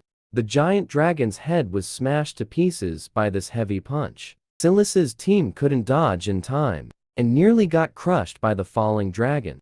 At this moment, Daphne stepped on the dragon's head, coldly saying, "Which district are you from? I've never seen you before." Silas immediately broke out in a cold sweat. He stammered, "We're from District Z." Upon hearing this, Daphne's handsome face turned even colder. "I don't remember calling for support from District Z. Or are you here to compete with the K District team, making you worthless cowards who are scared even when seeing a dragon? You don't even have the qualifications to cooperate with us. Do you understand?" At this moment, a call for support came from the water droplets near Daphne's ear. This was the final warning to Silas. Do not appear in front of him again. Then Daphne suddenly propelled herself and disappeared from the spot. Silas couldn't care about anything else and rushed directly towards the entrance of the dungeon. After entering the left passage, Silas swung at the mechanism marked on the map with all his strength. The next second, a stone wall crashed down, blocking the entrance. The little brothers around him also began to cheer. "Now no one can steal our credit." I then walked slowly to the sword, injecting spiritual power into it. A sharp blade sound suddenly resonated. The cheering Silas's team suddenly felt the ground shake violently beneath their feet. I carried the key to the dark treasure and walked into the right passage. Who would have thought? This fragrant and soft older sister was actually a super perverted male cross-dresser. Once the sun rises, Sados's groin will show a bulge unique to males. The clueless dungeon boss, Shia, naively thought he was fighting for the goddess. After arriving at the final room, Shia immediately raised his heavy sword to confront me. "Human, you're quite impressive. You can even pull out the dark treasure staff." At this moment, I asked, with a determined gaze. "Satos is in the secret room behind you." Shia scoffed at this. "I will personally bring your head to my goddess." Upon hearing this, I couldn't help but exclaim, "You actually said this dead pervert is a woman?" Shia opened his mouth full of fangs and said, "Lord Satos, with fair skin and proud breasts, and a faint fragrance on him, isn't a woman. Could it be a man? I really don't want to comment on this." "Pervert." The monster immediately triggered the giant axe mechanism. In an instant, the top of the cave was met with a whistling iron axe. Shia showed no intention of dodging at all. In the next second, he extended his left arm and struck, shattering the incredibly hard axe blade. Do you think such a toy can hurt me? Before I could react, Shia's massive body had already left a residual shadow, appearing right in front of me. I immediately extended the dark treasure staff to block this terrifying blow. Don't work out. Before I could even last a round, I was completely wrecked. What a terrifying guy. Both speed and strength are monstrous among monsters. In the next second, I activated the skill Instant Slash. In the blink of an eye, I appeared behind Shia. The broken sword sliced through the air, exploding with a chilling gleam. The sound of weapons clashing instantly echoed throughout the underground city. At this moment, I was so shocked I couldn't speak. Can he even react to such an attack? Shia said, from a high position. Next, I planned to fight seriously. He didn't give me a chance to dodge, and struck down hard again. Come forth, clone. Just as I was desperately resisting the slash, behind me, another figure identical to Shia appeared, moving towards me at high speed. I immediately controlled my body to fall down, kicking out towards the sword's edge. In the next second, I was hit by this terrifying force, like a cannonball, crashing into the stone bridge. Killing a waste like you is just like stepping on an ant. I secretly sighed. Not good. One Shia is already hard enough to deal with, and now there are two. On the other side, the Sirius team accidentally entered the monster's passage, and is nearly wiped out. As the giant's jailer was about to crush Sirius into minced meat with a kick, a shadow suddenly appeared, swiftly piercing through the giant's body. Losing control, it crashed down with a loud bang. At this moment, Daphne's figure also appeared in the underground city. Do you remember what I told you an hour ago? Without waiting for Sirius to respond, Daphne's battle boots fiercely kicked towards his face. After this strike, Sirius had completely fainted. Only two bewildered lackeys were left. With your weak and useless selves, you dare to compete for loot in Area K? It's truly ridiculous. Before I completely lose my temper, get out of here immediately. The two lackeys were already so scared their legs went weak, kneeling on the ground and continuously apologizing. After seeing a few people fleeing towards the exit, Daphne glanced towards the boss room, then crouched down, preparing to charge, muttering that going in a straight line is faster. A sonic boom erupted in an instant. The solid walls of the underground city in front of Daphne were like tofu, torn apart. However, his figure was still dashing forward at high speed. On the other side, after a fierce battle, I had already confirmed that Shia's strength was above mine, able to knock down the dragon warrior Daphne. Yet she couldn't help but give me a wall slam kiss. Immediately, a tingling sensation coursed through my body. In the next second, she revealed a girlish infatuation, unable to control the wonderful feeling of the kiss. Shia swung the heavy sword wildly, not giving any chance to breathe. Lord Satos has already promised me that as long as I kill you, I will become his wife, for my beautiful future. You better die quickly. At this moment, I was on the verge of exhaustion, completely powerless to complain. What the hell is this? There isn't even a female monster in the dungeon. Shia was about to move forward to continue the attack. Suddenly, the stone wall beside her was shattered by a strong force. Daphne relied on her tough body and charged into the boss room in one go. Immediately, he scanned the battlefield situation. You're from Zone Z2, right? It looks like you're seriously injured. If you don't want to die, get the hell out of my way. I ignored him. Instead, I moved closer to him. This boss is ridiculously strong. You come assist me. Kill him. Daphne's killing intent instantly filled the air. Do you want me to assist you? I ignored it. I said lightly, locking onto Daphne, she grabbed my collar. She lifted me up. What do you think you are? I told you to get the hell out of my way. Can't you understand human language? Leave the monsters here to me. You useless ones from Zone C better not interfere, otherwise, I will. Daphne's voice suddenly became charming. The next second, she unexpectedly kissed me tightly. Her delicate face also flushed with a hint of red. Suddenly, she reacted. She opened her eyes wide. Her soft lips reluctantly parted from the kiss. Daphne touched the corner of her mouth, still warm with saliva. She was so embarrassed she wanted to disappear. I wasn't sure what just happened. Don't stare at my face. I've never kissed anyone before, not even with someone I don't know. Shia looked at the bizarre scene in front of her. She instantly became furious. You two damn humans. Am I invisible? Since that's the case, you both can die here. After dodging Shia's slash, I immediately leaped forward.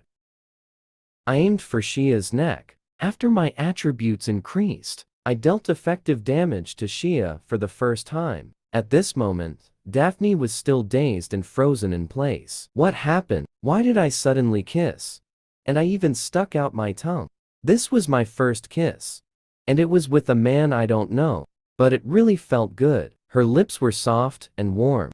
Is this what kissing feels like? Seeing Shia's clone's heavy sword flying towards me quickly, I rushed to Daphne's side with all my strength. I pushed her hard. The sword's edge sliced through the air. I grazed Daphne's armor. The next second, the armor on my chest was shattered. Daphne immediately reached out to cover her proud breasts. Her ears were visibly flushed and hot. Shia roared in anger. Are you quick to react? How will you defend against this strike? The heavy sword swung down with full force again. The two sword edges were rubbed together with strong force, creating high-temperature sparks. Daphne was pinned in the corner, being pressed with varying intensity. For a moment, she couldn't stop her shy gasps. It's that wonderful feeling again. I felt my whole body become soft and weak. It felt like being electrocuted. My jade-like feet couldn't help but stretch out. Shia faintly sensed something was off. This human seems to be getting stronger. I must end this quickly. Daphne curled up like a little girl, huddled in the corner. A tingling warmth had spread throughout my body. If this continues, I won't be able to move. Damn it, I clearly came to kill the beast. How can it be like this? I absolutely cannot become a burden to others. Daphne slightly gathered herself. She rejoined the fight. I never cooperate with others. But if it's you, I can make an exception this once. Daphne said softly. We'll deal with these two beasts separately. Do you think that will work? Upon hearing this, I wrapped my arms around Daphne's soft waist. Great. With you here, we will definitely win. Daphne's recently regained sanity was shattered again. She began to breathe heavily. Meanwhile, on the other side, Sato spat out a mouthful of blood. Damn it, I've lost my heart for too long. This body has reached its limit. Has that useless one not killed that human yet? The female warrior. Daphne's armor was completely shattered. This feeling of exposure in front of me was constantly impacting his brain. The next second, she shyly asked me to do something with her. Seeing that I was slow to respond, Daphne immediately reached out her hand, pulling me into her warm, soft embrace. At this moment, Shia completely erupted. With one sword, he sent me flying. Seeing this, Daphne immediately leaped to catch me. Then she reached out to block the heavy sword swung by Shia. At this moment, a pair of enormous killing intent appeared right in front of me. Daphne was knocked away in response. Her broad chest slammed tightly against my face. The next second, Daphne was actually gasping for breath. This strange tingling sensation suddenly swept over my entire body. Struggling to prop myself up, I then realized I couldn't help but let out a nosebleed that had been building up for 82 years. Seeing this, the doctor immediately moved away from me. I'm sorry, I didn't mean to. At this moment, Shia and his clone actually formed an enormous Rasengan right on the spot. The terrifying chakra fluctuations instantly exploded in the cave. The hard stone wall crumbled to dust the moment it came into contact with the energy. It collapsed completely. Ha, damn humans. There shouldn't be anything left now. As the smoke cleared, I finally noticed that Daphne had actually taken the hit with her body. But the next second, the armor on her chest completely shattered. Looking at my determined gaze, Daphne suddenly shyly covered her chest. She secretly made up her mind that she had to help me defeat this boss herself. But the more she thought this way, the more frantic the feeling inside her became. So this is what it feels like to hug a boy? So warm and so comfortable. I just want to keep hugging like this. Thinking of this, Daphne pretended to be calm and said, "Could you come over and hold me tight? My armor just got completely wrecked. I don't want to expose myself while fighting the monster, so I've been using my hands to cover in front. But this way, my combat power will drop significantly." The more Daphne spoke, the more excited she became. Her delicate, jade hand reached out towards me. But then, it stopped in midair and didn't continue. Damn, what's wrong with me today? Clearly, I've been going through training every day. How could I have such wicked thoughts? I gently touched the spot where my rib had broken, muttering, "It seems I need to find Lilia for proper treatment." After hearing my words, a voice echoed in Daphne's heart again. So that's how it is. This isn't desire at all. It's just my responsibility to protect the injured. Acting up. In the next moment, Daphne, with flushed cheeks, lunged at me. That's right, protecting the injured is my duty. Thus, Daphne deeply numbed herself. Suddenly, Sia's great sword appeared right in front of us. Daphne tightly held my head, buried deep in the land of abundance. Then she dodged the slash with a leap. The closer we got to each other, the more pronounced that strange feeling became. It felt like holding a ball of fire, burning wildly. The tingling sensation also reached its peak. As a gentleman, I couldn't help but complain, "Damn, it's really soft." With the intimate contact with Daphne, my attributes visibly skyrocketed. Sia could no longer watch. We were hugging and kissing in front of him. Then he actually split into two figures. "You brat, you've successfully angered me. Next up is your death." Meanwhile, Shadiel looked at the demon god's inner core in his hand, lost in thought. His body had long resonated with Sato's. As soon as Sato's dies, he would also turn to ashes. But that mushroom I threw out floated back into his sight. The demon god Sato's went completely insane, opening its soft pink mouth and lunging at me, to make me experience overwhelming joy.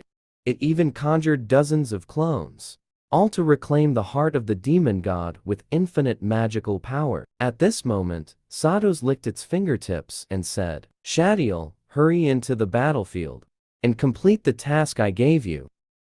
As long as you reclaim the heart, you will be qualified to experience endless pleasure." Shadiel listened to this, mechanically agreed. Seeing this, Sato's closed his beautiful eyes.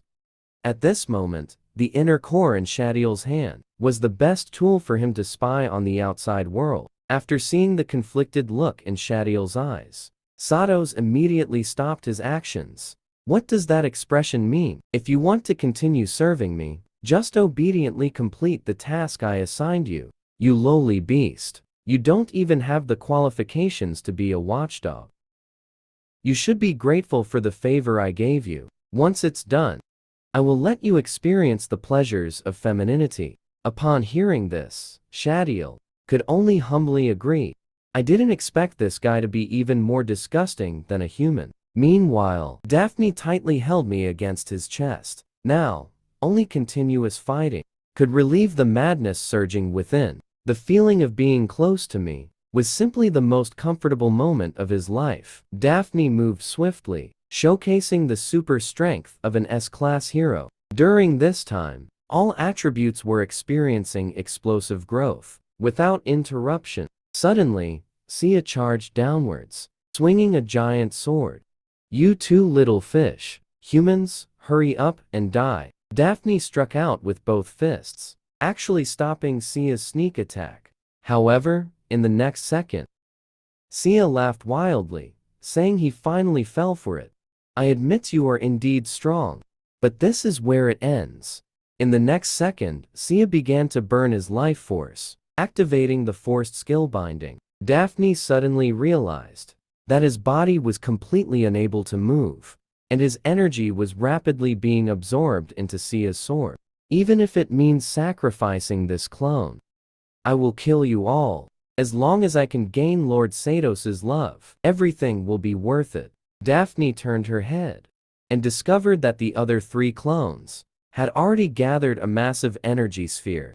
At this moment, I let out a long breath of foul air. My level surged to 25. Sia shouted in terror, "How is this possible? Why can you break free from my bindings?" I pushed forward with all my strength, throwing a punch, which landed solidly on Sia's abdomen. In the next second, Sia was blasted into the stone wall by this terrifying force. Shadiel happened to collide with the shattered stone wall. Sia, who had completely lost his movement. What's going on? Why did one of Sia's clones die? I said to the weak-breathed Daphne behind me. Next, it's my turn to protect you. The other 3 clones completed their spellcasting, launching a full force strike. The terrifying energy wave instantly reached me. I clenched my fists and resolutely struck at the energy sphere. In the next second, a massive amount of magic power poured out, shattering it on the spot. One of Sia's clones was hit by the rebounding magic power. Its upper body instantly turned to ashes. At this moment, Daphne looked at me as if I were a monster. How did he become so strong? Shadiel stared blankly at the battle on the field. Sakos, seeing this, transmitted a message. "You fool. What are you doing? Hurry up and feed the inner core to Sia." That sweet mushroom appeared again in Shadiel's eyes. He bit his lower lip tightly, then raised the magic god's inner core high, saying, "I don't want to be your damn harem. What does it matter if I die? Satos, you really make me feel disgusted." At this moment, Satos slammed his arm against the stone pillar. "You madman. You actually want to smash my blood? Soul." Shadiel suffered backlash. His wrist instantly broke.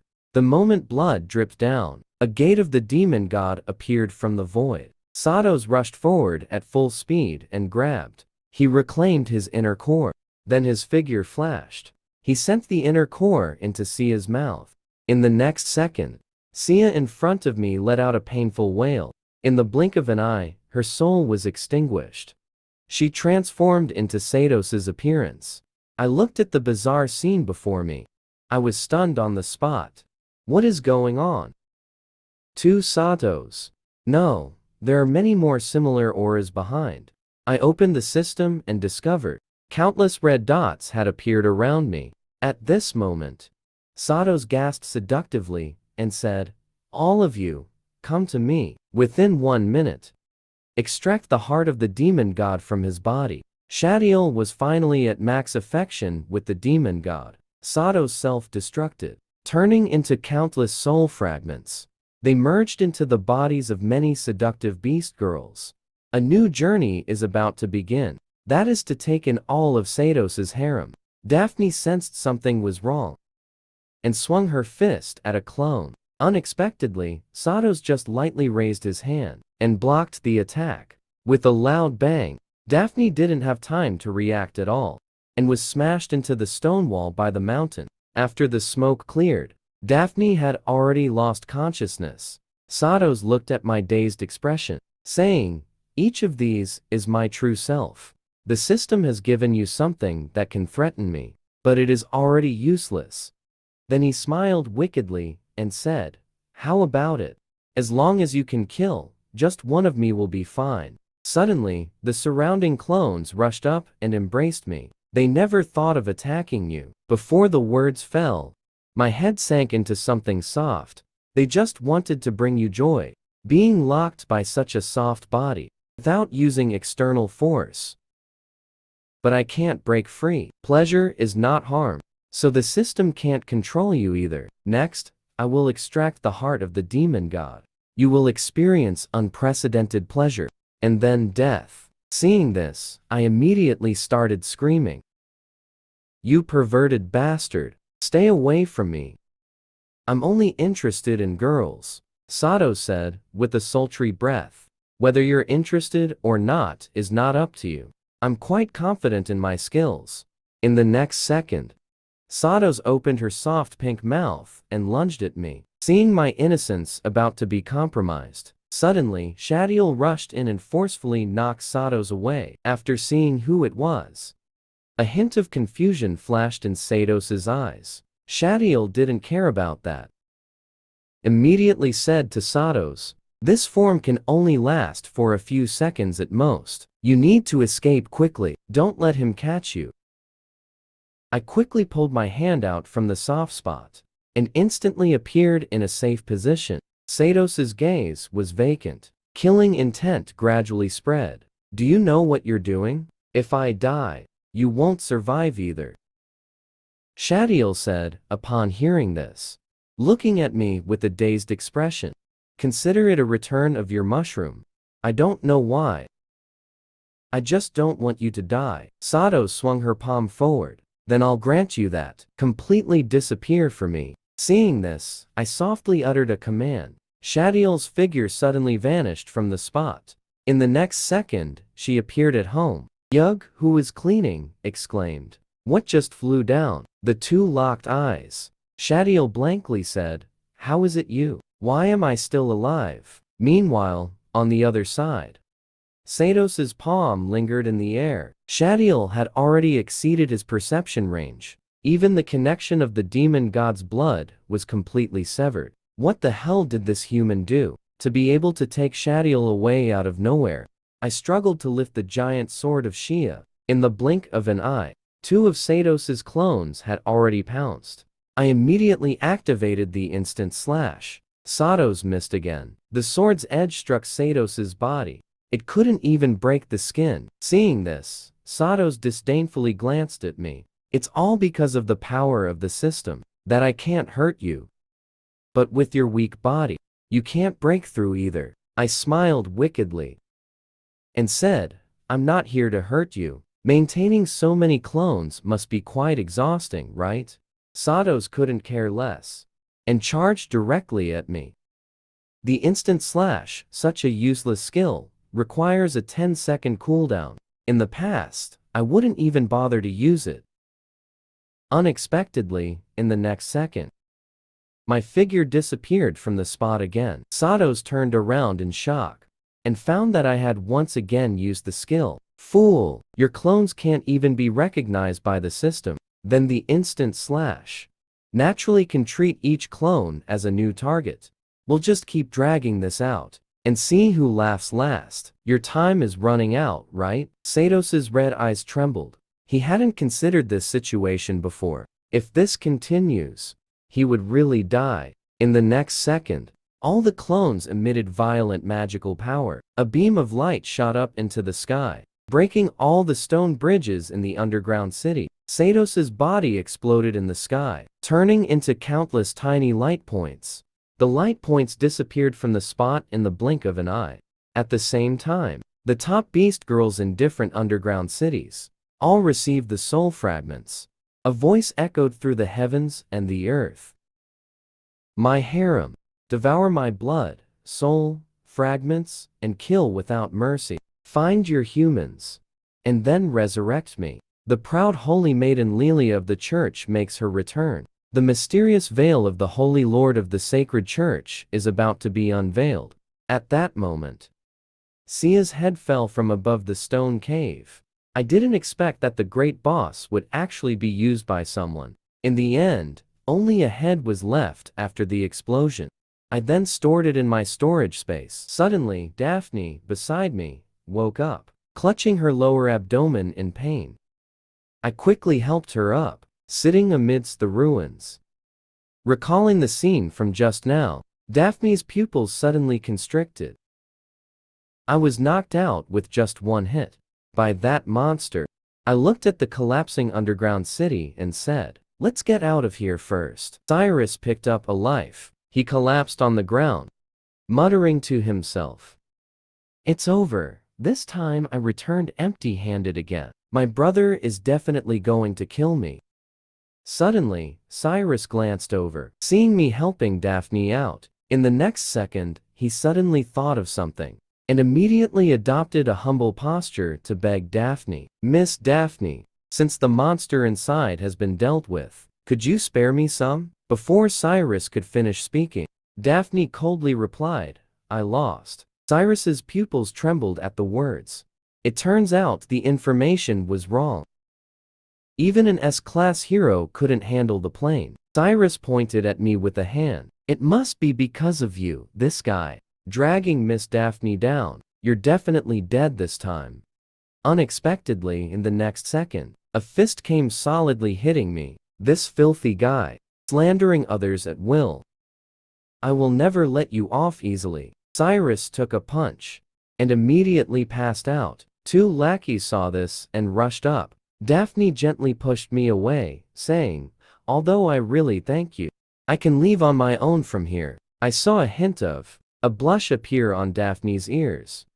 She then covered her proud area, shyly saying, about what happened inside. I hope you won't tell anyone.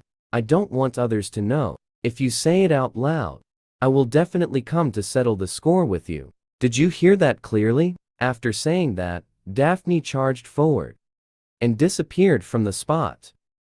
Seeing this, I could only sigh. What a strange person. Little did I know, Daphne's mind was already in a mess.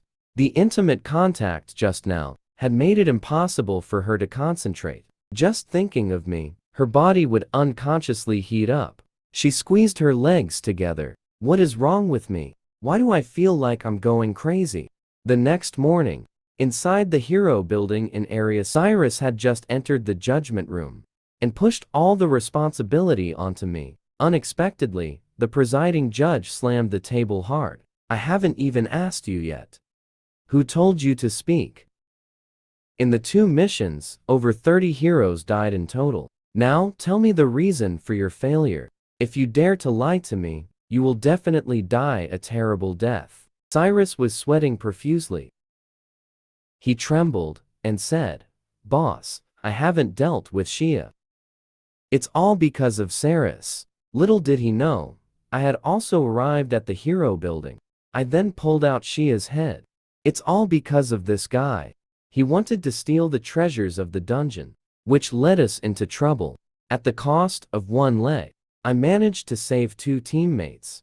The presiding judge immediately pulled out my file upon hearing this. He then spoke up. Bring Saris to the interrogation room. Cyrus was still there, continuing to say, if it weren't for this guy, I would have long since chopped off Shia's head. Suddenly, a huge explosion sound erupted. Shia's head smashed hard into Cyrus. After rolling who knows how many times, it stopped in front of the presiding judge. The scene fell silent. Cyrus was knocked out again. I didn't say another word, and quietly left the building. At this moment, the presiding judge was filled with murderous intent. Just then, the long-lost holy maiden Lelia from the church actually approached me on her own. The Lord has said, He has found a way to cure your ailment. Now, please come with me to the Holy Church. A mysterious organization. The leader of the Holy Church turned out to be a stunningly beautiful woman with charm. Without saying a word, she was about to open her mouth and swallow me. Things are far more complicated than imagined. The beautiful leader before me was actually a perverted beast girl covered in tentacles. At this moment, inside the Bertrand Manor, the devastated Daphne locked herself in her room, training frantically. But with every punch she threw, the figure in her mind became clearer. A tingling sensation her body had never experienced before kept impacting her brain. With the final punch thrown, the sandbag burst open with a sound. Daphne realized that no matter what, she couldn't shift her focus. Her mind unconsciously kept recalling that strange experience. Her body also became soft and hot. Suddenly, sweet voice broke the silence. My dear sister, I heard you failed this mission. You were brought back by an F-rank little hero. Didn't you say that you would never rely on anyone and would always do everything by yourself? Daphne coldly replied. Who allowed you to enter my room? Get out of here right now. Dolly stuck out her tongue and said, You're so fierce to your sister. It's not good to provoke. I'm very curious about how that person named Cyrus managed to break your principles, sister. Daphne's tone grew colder as she said, This has nothing to do with you. Hurry up and get out. It's really easy to get angry, but it will cause wrinkles. Sister, isn't this the first time I've come to check on you? I'm here to tell you that living in this world, it's best to use your brain. Sister, it seems like the only thing growing with age is your limbs. Daphne, upon hearing this, glanced at her disdainfully. I don't know if your brain has developed, but your figure doesn't look like that of a woman in her 20s. Davin instantly became furious and shouted, Rokoro, hurry up and go beat him up. The man replied, calmly saying, Second miss. As the butler, I cannot harm the young lady. Daphne lightly pushed him away and picked up the barbell beside her. If you want to hit me, come at me yourself. Davin knew he was no match and stared fiercely at Daphne. I can only bite my teeth and swallow it down. Rokoro, let's go. I won't stoop to the level of such a rude guy. A sound of air being cut through suddenly rang out. The barbell instantly flew over. Rokoro gently turned around, reaching back with his hand. In an instant, his palm transformed into a demonic wrist. Incredibly hard titanium alloy was crushed like a sponge. A burst of energy suddenly exploded in the room. The barbell was ground into a lump. Daphne turned her head and asked why it was windy in the room. Rokoro tossed the crushed barbell down. It was just a little flying insect. Seeing this, Dolly made a disgusted face and said, You're disgusting. Hurry up and wash your hands. Daphne watched the two walk further away. Unconsciously, the words Dolly had said floated in her mind. Sister, I will take away everyone you like. A day later, a towering building suddenly appeared in front of me. Lily coldly waved at me and said, Master, the adult is waiting for you inside. Only you can enter. Looking at my back, Lily's heart was already filled with countless restlessness. Finally unable to hold back, she reached out her delicate hand and pleaded, Don't go in. Cyrus heard the commotion. I immediately turned my head. Are you calling me? Lily grasped her wrist, lowered her head in silence. Then she softly said, No, it should be that you heard wrong. Just as I pushed open the big door, I saw a incredibly alluring figure sitting in the center. Her black silk long legs were still rubbing against the ground, making a rustling sound. The stunning woman in the chair spoke. I am the leader of the Holy See, Sarafina.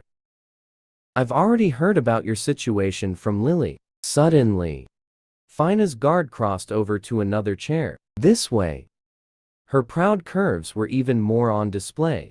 I heard Fina charmingly say, Come, sit here. I want to talk to you as equals. As an upright person, I looked at the scene before me and couldn't help but swallow hard. The poison in your body is most likely the blood of Sato's demon god. This kind of blood will greatly enhance a monster after consumption, but if a human consumes it, they will be melted away. Although your body has fused with the poison, the deadly poison will continue to corrode your various parts. Hearing this, I instantly felt a glimmer of hope. As expected of leader Fina, has she already understood poison to this extent? Before I could finish speaking, a guard directly blocked my mouth. I could clearly see the delicate, pink fingers in my view. Sarafina coldly said, Little one. The leader said not to make a sound while speaking. Then the guard harshly stepped on the chair. If your blood is absorbed by other monsters, it will be very dangerous. It will definitely bring great disaster to humanity. After saying this, Fina's breath was already very close. A fragrant scent rushed into my nostrils. To prevent this situation from happening, I decided that I would eat you. Hearing this, I charged forward. I broke free from Sarafina's grasp. Aren't we all human? If you eat me, you will also die. Unexpectedly, in the next second, behind Sarafina, countless twisted, huge tentacles appeared. Although I am a monster, I stand on the side of humanity. For the future of humanity. Let me eat you. I immediately awakened the system, activated the weapon, and extracted it. What a joke. I don't want to be eaten by a monster. I reached forward with one hand, and my palm was instantly wrapped up. Obtained the weapon, joyful gloves. Touching the enemy's body charges and releases shockwaves. Touching sensitive points will activate a finishing move. The holy leader of the church opened her jade mouth and swallowed me whole. Suddenly, I felt a heat all over my body, trembling continuously. Only then did I realize I did not resist just to let her fall into the trap. At Sarafina's fingertips, a small orb emitting a halo suddenly appeared. This is the only thing in this world that can save you. After saying this, Sarafina opened her jade mouth and swallowed it. The powerful soul force made Fina unable to help but let out a few delicate cries. In the next second, the ends of the tentacles actually grew mouths. After I eat you, I will raise all humans. Everyone must become a believer of the Holy Church. Those with evil thoughts will be eaten by me. I will create an absolutely pure world. Hearing this, I couldn't help but retort. This doesn't sound like protecting humanity at all. Fina immediately swung her tentacles forward. Countless sharp teeth rushed towards me at high speed. I suddenly dodged Fina's attack by rolling to the side. Then I reached out my right hand and slapped the tentacle. Unexpectedly, this time the contact only registered 1% progress. Regarding the gloves, a shockwave erupted instantly, shooting towards the tentacle. As the smoke cleared, it was completely unharmed. It seems that 1% of the charge damage is simply not enough. At the moment I was distracted, a tentacle suddenly attacked. It wrapped around me. Before I could resist, Sarafina controlled the tentacle, pulling me in front of her. What a tempting little guy. Where should I start eating? At this moment, Fina noticed the scars on my arm. She then opened her jade mouth and lunged at me. This can't be wasted. The warm, soft touch of her tongue made me momentarily forget to resist. What a dizzying taste. It's exactly like Sato's. I estimate that no beast can resist this temptation. It was only then that I noticed. After drinking my blood, Sarafina's tentacle power became even stronger. The vines were already bulging with veins. I immediately pulled my hand out from the bindings. Then I lunged towards Sarafina's proud figure. But I was still a bit short. Fina noticed me, coldly saying, "What a filthy guy. You will all be eaten by me." Still thinking about these lewd things, I immediately released a 15% charged shockwave. In an instant, it propelled me out of Sarafina's grasp, but the inertia was too great, and my body uncontrollably crashed to the ground. Fina let out a pained gasp. What happened? This guy actually managed to hurt me.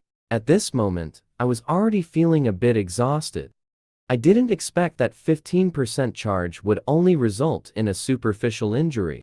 It seems I must trigger my ultimate move. Fina immediately unleashed Purification magic, but found that the one who caused the damage actually had no evil thoughts at all. I charged forward at full speed to. What evil thoughts? I am fighting for the freedom of all humanity.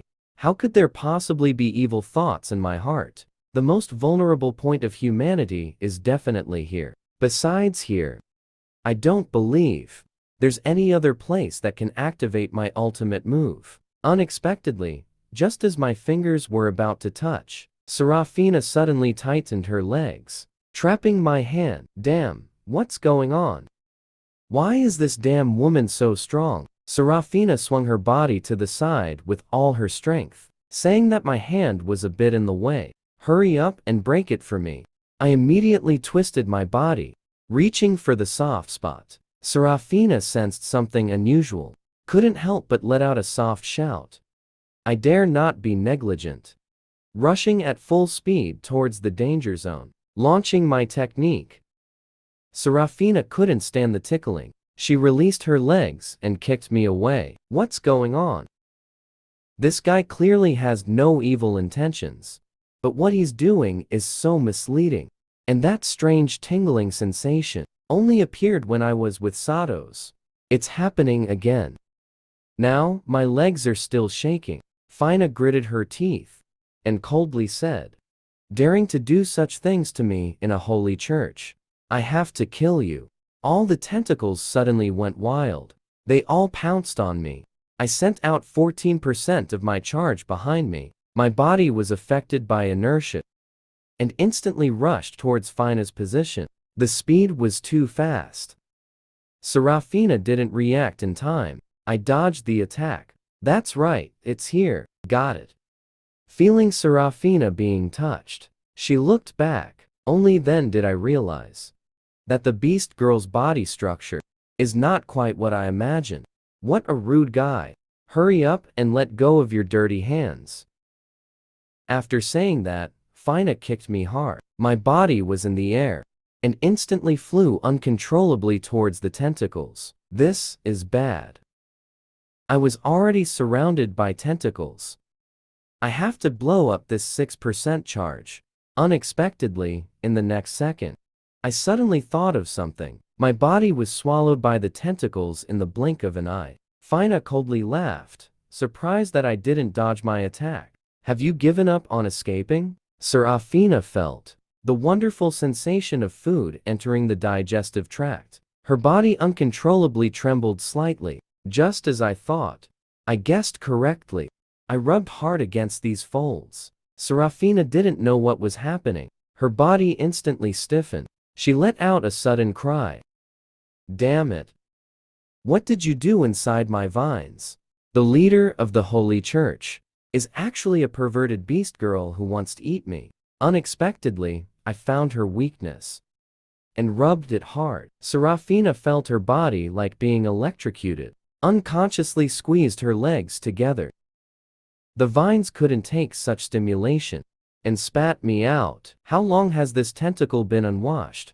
It smells so fishy. I stared at the 4 tentacles in front of me, lost in thought. Do I have to touch each one to reach 100%? Sarafina had not yet regained her composure. The desires that had been stripped away were slowly awakening. She soon realized she couldn't let me touch the vines anymore. Otherwise, she wouldn't be able to use purification magic. You filthy bastard.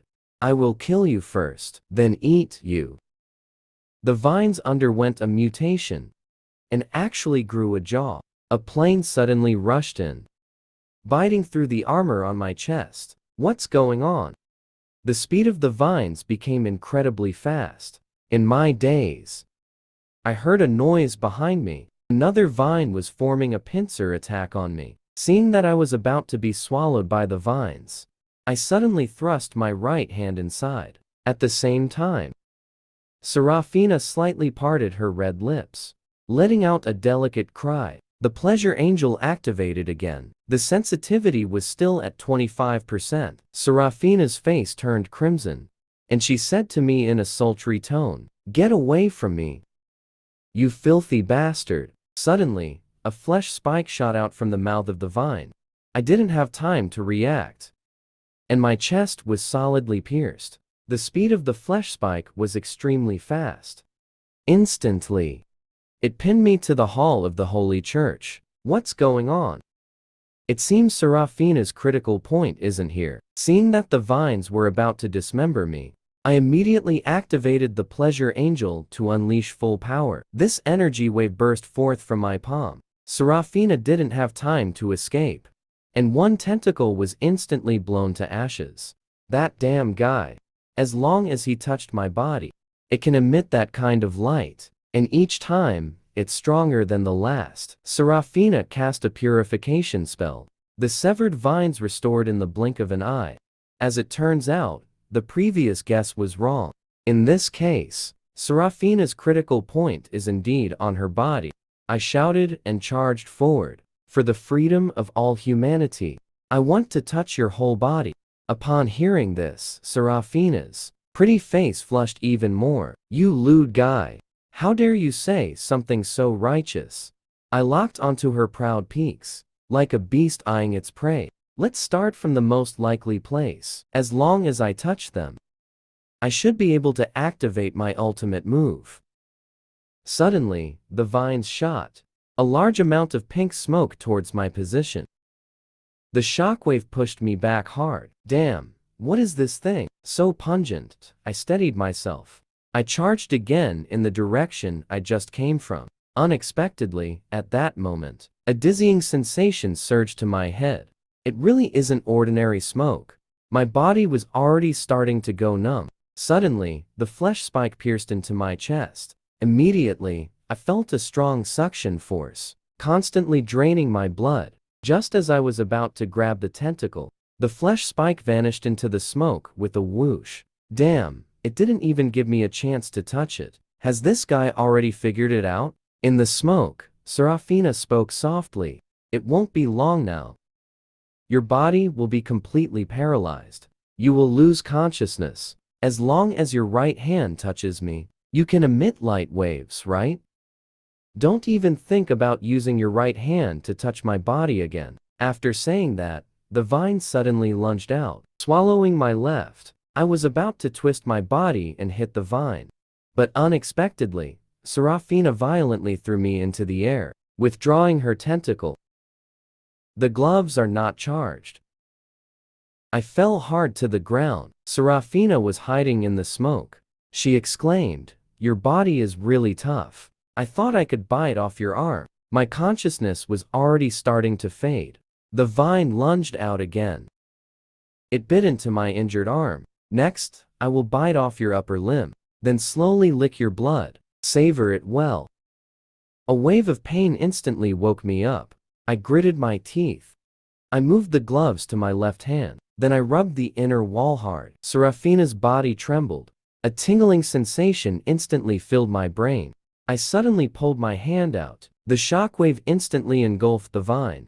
I rushed in the direction of the gasping. Finally, I found Sarafina collapsed on the ground. Her proud bosom trembled involuntarily. Saint Sarafina of the Holy See. After being completely conquered by me, Saint Lilia also fell into my proper system. Sarafina felt as if she was electrocuted all over. She screamed and pulled her hand back. Seeing this, I pressed the attack.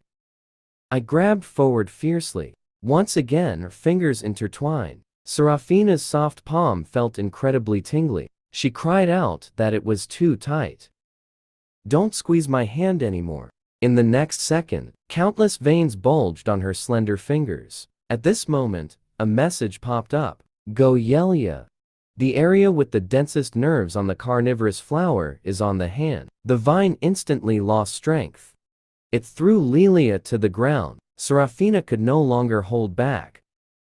She shouted at me to let go quickly. If this continues, I will go crazy. Hearing this, I actually used all my remaining strength. I fiercely held onto Sarafina's little Lilia. Only then did I notice the leader was expelling filth. Cyrus is reverse purifying the leader. At this moment, Sarafina's face cracked open with a fracture. It then transformed into a beastly form and lunged at me.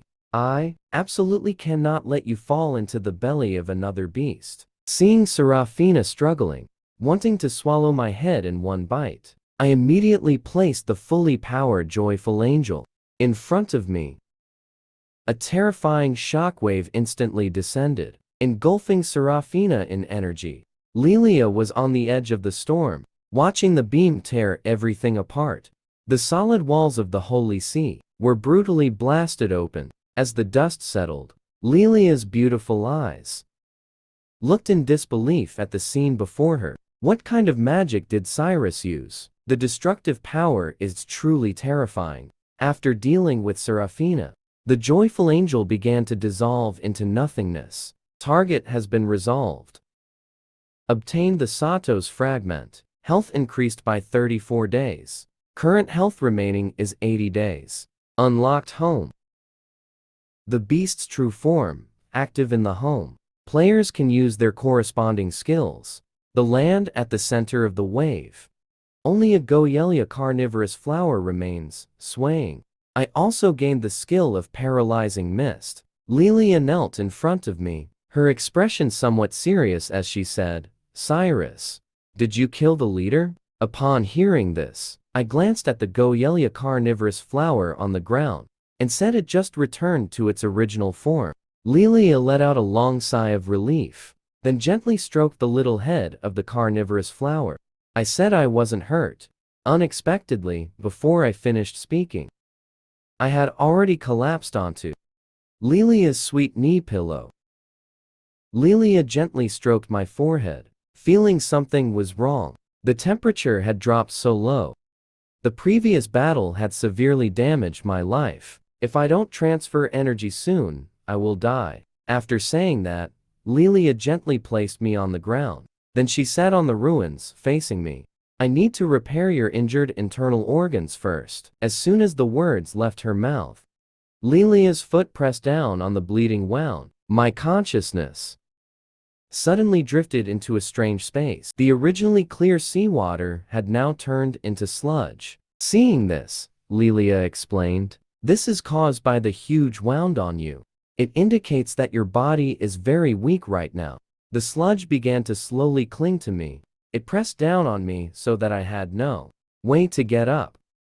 And this thing is still changing. Lilia's foot suddenly landed on my back. The sludge seemed to fall away as if it were being restrained. A familiar and warm sensation returned to my body. After being wrapped up, my originally cold body slowly regained its vitality.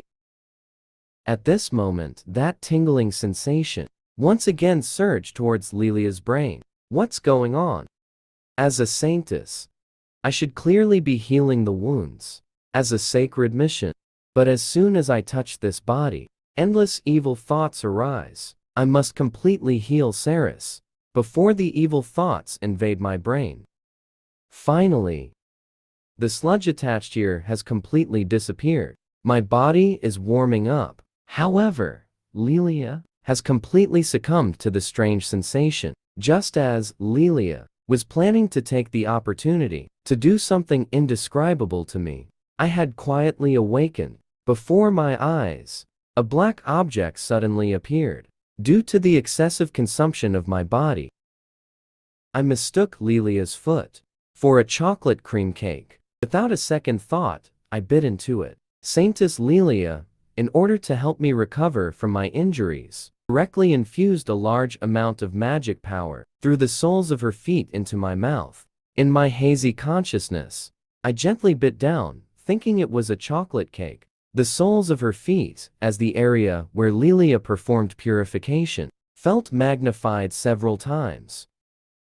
The agitation level skyrocketed. In the next second, Lilia noticed that my body's absorption speed was unusually rapid, causing the muscles to become overly excited. To ease the strangeness, Lilia lifted her other slender leg, placing it on my chest. But this action increased the contact area, causing the agitation level to rise to 80%. Lilia couldn't help but pinch herself hard, but the strange feeling kept washing over her brain. Evil thoughts emerged in her heart, leading to purification, and the magic began to slowly lose its effect. Finally, Lilia couldn't help but let out a soft cry, clenching her delicate fist and saying, "Saris, hurry up and absorb the magic power. I'm about to collapse." The agitation level has reached 84%. Hearing this, I immediately accelerated the conversion of Lilia's magical power from her souls into my body. I must remember the teachings of the Holy Sea Saintess. When cleansing desires, abandon distracting thoughts. Lilia silently recited the tenets of the Holy Sea. The justice in her heart surprisingly blocked the system's onslaught. At this moment, it was as if he had entered a pure white world. The agitation level began to drop. Finally, the fatigue on my body was swept away. After doing all this, Lilia felt a sense of relief. She let out a long breath. The healing is complete. My purification magic is still active. Lilia was about to get up, to leave the one who could stir her inner desires. Unexpectedly, in the next second, the purification magic experienced a significant enhancement. The magical power was unimaginably vast. It was at least 3 times stronger than before. Lilia felt her changes in disbelief. If I continue to progress at this speed, becoming the new leader ahead of time is not impossible. I supported the old witch, and couldn't help but exclaim, "Your healing magic is truly powerful." Hearing this, Lilia leaned closer to me, looking at me seriously. "If you get hurt in the future, you must come to me for purification. Even if it's just a scrape, it's fine."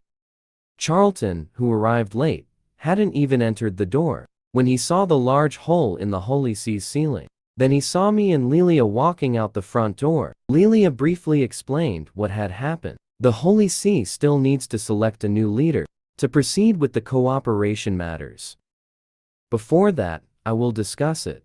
Charlton then ordered Days to take me back to the apartment. He would discuss the cooperation matters here. After sitting in the car, Days looked somewhat serious. He said that during this time, a powerful female monster has only targeted male heroes. Several level 1 heroes have died from having their blood drained, and these guys, without exception, all suffered physical castration. Their bodies will also bear the marks of monsters that are not yours.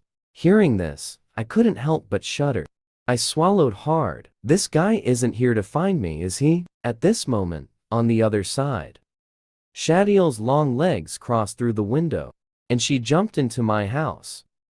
Then, with a serious expression, she said, "It was truly despicable. This place is full of heroes. There's no way to escape." Yug heard this and shot a cold glance. He said, "You guy, aren't you looking for an excuse to stay here and occupy the master?" Shadiel's pretty face instantly turned red. Who would want to occupy that disgusting guy? I wish I could eat him. Yug heard this and returned to his non-aggressive demeanor. He said, "That's good." As soon as he finished speaking, Shadiel covered her mouth and suddenly spat out a mouthful of blood. Then she lost her balance completely and fell to the ground. "Hey, what are you doing? You just said you wouldn't compete with me for the master. Stop pretending to be sick." Images flashed in Shadiel's mind. Although I quickly moved Shadiel's position just now, some of the blood still exploded inside her. Not knowing what was happening, Days and I were about to enter and discuss the blood-sucking monsters. Yug heard the knocking sound and could only angrily pick Shadiel up, hiding her in the bedroom. As the two entered, the room showed no signs of anything unusual. Days stood proudly, politely greeting Yug. Unexpectedly, Yug looked at the curvy woman in front of him, and his expression instantly turned cold. The mature little secretary. Days quietly tested the type I like. Unexpectedly, I actually had 2 hidden at home. A proud beast, girl, big sister, and a pink-haired loli. Even Chinku. Jin wants to buy me directly. After entering the house, Days had a clear goal and started his plan. Yug looked at the human in front of him with a gaze like silk, and secretly resolved to drive him away quickly. The town experienced a vampire invasion incident, mainly because of the giant dragon to the south being awakened by Gelga. The guild dispatched a large number of high-level heroes. This allowed the blood-sucking beast girls to take advantage. Speaking of this, Days suddenly became shy. His delicate little hands kept rubbing. As the secretary of the Z District, Vice President, I have the obligation to understand your living habits, living environment, and preferences. This helps the heroes and the guild to connect better. So please fill out this form. Days' delicate little face had already turned red. Because this report was specially printed by him, I took the survey and looked. The information at the front was relatively normal. But at the back, it was all about choices for a partner. Days felt a bit guilty upon hearing this, but still made up some excuses. Seeing me fill out the form? Seriously? Days secretly glanced at Yug. Not long after, my relationship with him will definitely surpass you, big sister, and become his closest person. Suddenly, the coughing sound from the guest room interrupted Dais's thoughts. After Shadiel woke up, she realized there was actually another woman in the room. I, who was completely confused, approached and immediately bumped into Shadiel's serious face. Without saying a word, he pulled me inside and with a click, closed the door. Shadiel looked weak, but still spoke fiercely. That woman seems to have seen me. Just in case, I have to kill her. Upon hearing this, I immediately waved my hand and said, "Are you out of your mind? Why would you want to kill someone for no reason?" After filling out the form, I let him go. Days listened to the sounds of the woman in the room.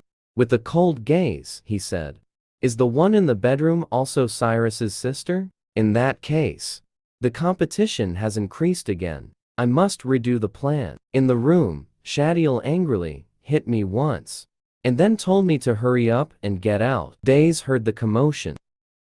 I was just about to go take a look when Yuge stopped me. "My sister. She can bite. It's best not to go over." I immediately filled out the form and handed it to Days. After taking what was in my hand, Days suddenly became shy and quietly said he knew a good restaurant. "How about we go together?" The implication in the statement was already obvious. Yuge felt his position was threatened and immediately picked up a snack from the table. "It's time for our designated meal again, master." I was puzzled about what this guy was up to again. I saw Yuge place the snack in a bouncy position and then pulled me into his warm embrace. "You promised me that you wouldn't waste the food I made, right?" Days, who witnessed this scene, felt like he was struck by lightning. I quickly rushed out of the embrace and shouted, "What the hell are you doing?" Yuge squinted his beautiful eyes. Smiling without really smiling, said, "Of course, I'm having lunch. You must finish this whole plate." Then he took on a high-handed demeanor and asked, "How about it? Are you envious? My master eats like this every day." Dais's face instantly darkened. He immediately stood up and said, "I won't disturb your meal any longer." At this moment, two uninvited guests appeared outside the door. Yuge had already heard the noise outside. His gaze became even colder. Another woman, the second young lady of the Dai family, slightly parted her red lips and said, "Rokuro, hurry up and open the door." In the next second, the door shattered with a bang. A delicate figure appeared. "So it's so lively inside. Aren't you all going to welcome the guests?" At this moment, I was already fuming. "Who are you two? Why did you break down my door? Don't think I won't beat you up." Two meddlesome guys. Unexpectedly, at that moment, a white 1,000 gold coin check was thrown in my face. I took the check. Still coldly asked, "What do you want?" The pink-haired loli looked sickly, holding up 5 fingers. "I'll give you 500,000 gold coins. Work for me in the future." Such a huge amount of information instantly made me lose my ability to think. Yuge didn't understand what 500,000 gold coins meant, only felt that the woman in front of him was not simple. In the next second, Days rushed up. "Cyrus, don't agree to him. This guy is from the region. You little brat, dare to dig a hole in front of me. That's really too much." At this moment, Daphne, who is in charge of the vampire case, heard the news that her sister was heading to my house. Immediately ordered the brave ones to pay attention, to act cautiously, and to notify him immediately if there are any magical beasts. Then, he disappeared in a leap from the rooftop of the Hero Guild. Devon, at first glance, made me submit to his charm. He actually turned a flat plane into 2 towering peaks. Unexpectedly, as the older sister, Daphne did not indulge him at all. She exposed him on the spot, mocking Devon's childlike figure, which couldn't attract any men. At this moment, deep in the city center on the other side. Suddenly, giant dragon that had been sleeping for decades emerged. By Gelga.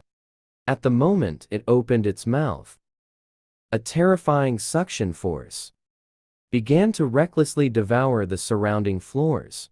Due to the dragon scales on Bai Gelga, it is the most powerful magical shield in the world. Only the dragon stream judgment blade can harm it. But currently, no one can pull it out. So, the Hero Association can only allow the giant dragon to sleep intermittently. The awakening of the magic dragon can be anticipated, so the cost of destroying the empty city is still acceptable. Days coldly stared at the pink-haired loli in front of him. Your area is bright. Isn't it a bit too much to openly poach someone? Daisy ignored it. Cyrus shook her chest and leaned in front of me. So, will you agree or not? A pretty pink-haired girl comes to offer money. It's definitely not a free lunch. I must ask clearly. Thinking of this, Devon seemed to see through my concerns with a sweet smile. As long as you clearly tell me what happened in the underground city of Shia, I will understand. Why? My sister Daphne broke the principle of non-cooperation. And there's one more thing that's very simple. I will arrange a TV station to spread this matter throughout the city of Sarafina. You just need to answer the questions. Make this guy lose face. Before Dolly's fantasy ended, I immediately refused the request. Seeing this, she pointed a small finger at me. She said fiercely, "What are you pretending to be, you broke loser? 500,000 gold coins. You won't earn that even in your next life." Hearing this, I replied lightly, "So what? If it gets out, Daphne will be sad." Dolly stared at me, her gaze becoming increasingly obsessive. I really want to take my sister's man for myself. She must think the gold coins are still not enough. Then Dolly extended a finger and said, 1 million gold coins. You should work with me from now on. Hearing the noise behind her, Dolly immediately turned her head, seeing Daphne flying towards her at high speed. The annoying little brat. I already told you, stay away from Cyrus. A terrifying blow was caught by Rokuro. The punch's force exploded with a loud bang. Dolly seemed to have known this all along, coldly watching the newcomer. Even if the young lady is angry, she shouldn't punch the second young lady with that kind of force. Dolly also stepped forward and said, "Even work has stopped." It seems she is not at ease with her partner. Seeing this, I immediately stated that I had not agreed to anything. Daphne's gaze towards me also carried a hint of ambiguity. She thought, no wonder he is a man I have worked with. Suddenly, Daphne saw the unfamiliar bulge in front of her. Immediately, she scoffed disdainfully. Is my sister lacking in self-confidence? Some things, even if they are propped up, are still false. Davon's face turned red with embarrassment upon hearing this. He straightened up fiercely. What nonsense are you talking about? I am not electric at all. I was born this beautiful. She then turned around angrily. Rokuro, let's go. There are dirty things here. Davon had no intention of giving up. He thought to himself that one day he would make me submit at his feet. At that moment, Daphne received an urgent report in her earpiece. The captain found a vampire beast in the crooked area. It is a female with white hair. The situation is urgent. Daphne waved goodbye to me. Days also left the place upon seeing this. After sending off those troublesome women, Yug's call came from inside the house. Master, come quickly and take a look. Shadiel's body temperature is dropping rapidly. It seems he can't hold on much longer. His current body needs a high-level recovery potion from the underground city to survive. But the time left for him is already insufficient. Looking at the pained Shadiel in Yug's arms, I suddenly remembered the battle with Sarafina. It seems that as long as the beast drinks my blood, it can restore its functions. I then cut open my palm. I dripped my blood into Shadiel's mouth. In that instant, the special taste of the blood surged like a shockwave, shocking Yug's brain. Shadiel's breathing returned to normal in the blink of an eye. The next second, he surprisingly opened his eyes and looked at me. Little did he know that far away in another district, the dragon also caught the scent of this blood. It then stopped its devouring action, looking into the distance. It was the scent of Lord Satos. The brave one stationed here also noticed something unusual. Damn, what is going on? Such a thing hasn't happened in hundreds of years. Immediately notify all high-level heroes. This guy is heading towards the Hero Association. The cool and sexy beast girl, at this moment, is actually fighting to lick my palm. Only because of my blood is the most attractive substance to monsters in the world. At the moment, the scent spread. A wave of desire instantly shattered Yug's rationality. The two seemed to be lost in their minds. Suddenly reached out and pinned me in place. Breathing became rapid. Panting heavily, Shadiel was the first to lose control. Soft lips pressed against the bleeding spot. Sucked hard. This sudden action startled me. I don't know what's wrong with Shadiel. Yug watched this scene. Drool uncontrollably flowed from the corner of his mouth. Then, as if controlled, locked onto the blood in my palm. Master, your blood is too fragrant. I want to eat it too. Before I could refuse, Yug's big hand had already pulled me into his embrace. The two beast girls tightly held my wrist, tasting the blood of the demon god. Shadiel's eyes were dazed. Not a drop of blood was swallowed. His strength was undergoing earth-shattering changes. Finally, I couldn't help but shout, "You guys, stop it now." Upon hearing this, Yug pushed my head into the soft area. No wonder Shadiel can be healed. This strange power seemed to cleanse all the organs in the body, completely unwilling to stop. Suddenly, the disaster broadcast from Zone Z sounded. The high-level magic barrier has been activated. The giant dragon by Gelga is about to invade. A golden light quickly rose. The two in front of the window immediately noticed something unusual. Yug's body returned to its original form. Shadiel also noticed. His perception ability had significantly decreased. Yug looked at his own body. What is the barrier outside? It seems my magic has been restricted. The alarm is still going. Gelga is expected to arrive at Saryan City in 10 days. All residents should head to the underground shelter as soon as possible. The heroes in the city, please go to the guild headquarters within 3 hours. Draw the Dragonstream Judgment Blade to fight against the dragon. Heroes who do not arrive on time will be demoted or expelled. Seeing this, I immediately rushed to the Z District branch downstairs. However, the team must have 2 or more members to apply for a vehicle. Hearing this, I immediately retorted, "Are you asking me to run to the Hero Guild headquarters 160 kilometers away in 3 hours?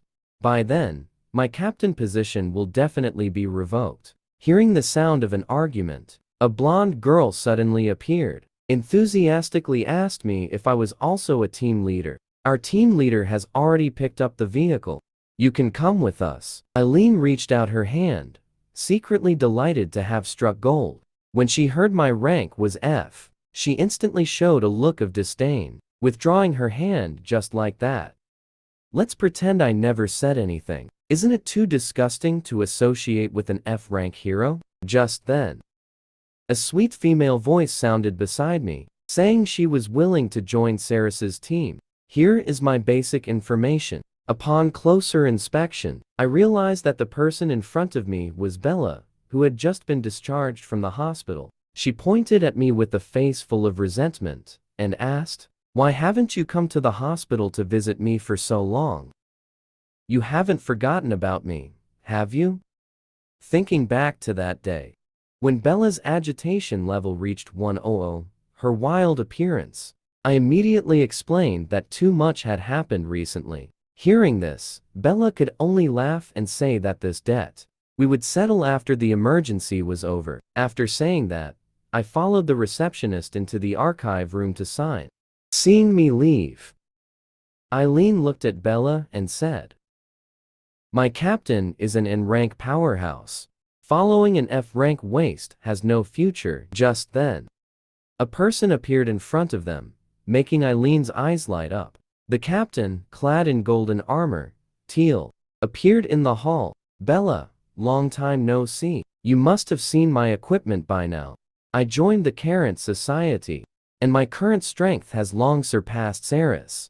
For the sake of our friendship, I am willing to grant you an opportunity, as long as you are willing to follow me, and give up that waste, Saris. I will bestow upon you a rank longsword as a weapon. In this way, your overall strength can be raised to B rank. However, unexpectedly, Bella, who had experienced that feeling, had no interest in Teal's temptation at all. Just then, Bella suddenly heard my call, and immediately twisted her sexy waist to run towards me. Seeing this scene, Teal clenched his fists again. That damn slut. In a little while, they will come to beg me shamelessly. Sure enough, the front desk suddenly informed me that Teal's team has 5 members, who have reserved the last 2 vehicles. But there is still plenty of space for them. You can negotiate with them. Teal looked at me with an evil grin, already planning to humiliate me fiercely before driving away. Unexpectedly, I had no such intention at all. I took out the check left by Dolly from my pocket. The demon Satos reappeared after several days of silence. Daphne is about to face her inner demons again. Outside, Teal's team had planned how to humiliate me. Before long, I walked out of the Adventurers Guild branch with Bella. Seeing this, Teal disdainfully stared at me and said, "How is it? Did you not manage to apply for a vehicle?" After saying that, Teal dropped his equipment onto the ground with a thud. The other members of the team snickered at this scene. I'm really sorry. I haven't gotten used to this S-rank Thunder Fury yet. You pick it up for me now and say, if I'm in a good mood, I might let you get in the car. After all, S-rank. Doing this kind of thing is quite handy. Seeing this, Bella heaved a sigh and said, Teal, you are going too far. Hearing this, Teal coldly replied disdainfully, C rank and below heroes who do not arrive at the guild headquarters within 3 hours will be disqualified. Now, even if he kneels down to beg me, it would be too late. Bella shrank behind, knowing that everything was because of him, that Teal would crazily target me. Just then, a powerful propeller sound came. Everyone looked up. Only then did I notice a heavy warplane approaching this place. There is a guild totem on the bottom of the plane. Teal understood clearly. This is specifically used to transport important figures. In the next second, Daly's proud figure appeared on the deck. Captain Saris, it's time for you to board. Hearing this, Teal's team felt as if struck by lightning. I took Bella's hand and walked towards the plane. Teal stared blankly at this scene, feeling as if he were dreaming. In the next second, he suddenly remembered that his weapon was still in my hand. Then he shouted madly at Saris, hurry up and give me back my Thunder Fury. Hearing this, I smiled sinisterly. I almost forgot about you. As I said this, I fiercely struck down. The sword edge sliced through the armored vehicle's fuel tank, instantly igniting a great fire. Teal's face turned pale in an instant. This bastard actually blew up the vehicle. At this moment, on the other side, a dried corpse fell from a delicate white hand. In front was a familiar face with white long hair. A proud figure reappeared. The smell of blood. No, it's not this human. Satos licked the blood from the corner of his mouth, murmuring softly. Then he roared fiercely at the hero in front of him. I must drain all the men in the city. I will find that person. After saying this, Satos's figure flashed and charged into the crowd. The defenses of several people were instantly shattered. Satos's hand stabbed fiercely into one person's neck. Just as the team leader was about to be drained by Satos, a powerful figure cut through the air and landed in front of Satos. As the dust settled, several people were astonished to find that it was Daphne who had returned to the battlefield. Daphne's eyes were fixed on the familiar face in front of her, with a familiar expression. He definitely won't mistake this appearance. The strange monster that appeared in the Kia underground city. You are still alive, Sato said, with a puzzled expression. You know me. Daphne's killing intent erupted upon hearing this. Have you lost your memory? Last time, you knocked me out with a single punch. But it seems like you have weakened quite a bit now, Sato said. This is just a fragment of my true self. I am simply following my inner desires. To find a man here. Upon hearing this, Daphne became even more serious. This guy is actually here to find Cyrus. In that case, I will take care of you here. Meanwhile, on the other side, I followed Davin to the underground city sealing the dragon stream, Judgment Blade. This place is very safe, but only the high-ranking members of the guild know about it. Davin spoke while leading the way. The next second, the scene before me stunned me. There were corpses everywhere around the corner. Davin then noticed that a strange statue had appeared at the entrance. The sleeping girl appeared. As long as there is noise around, the statue's eyes will shoot out terrifying beams of light. Bella glanced at the man on the ground and found he still had a breath. Unexpectedly, at that moment, Davin stepped into the room's boundary and immediately asked what happened here. Why is the whole room filled with corpses? The statue, hearing the noise, instantly awakened. I saw the injured man frantically covering his mouth, but the statue still raised the plane. A displeased voice rang out. It's so noisy. The girl stood up from the stone platform. Her proud bosom trembled with anger. A sound of breaking air suddenly exploded from the statue's eyes. A powerful laser shot out. Seeing this, Rokuro immediately activated the demon arm.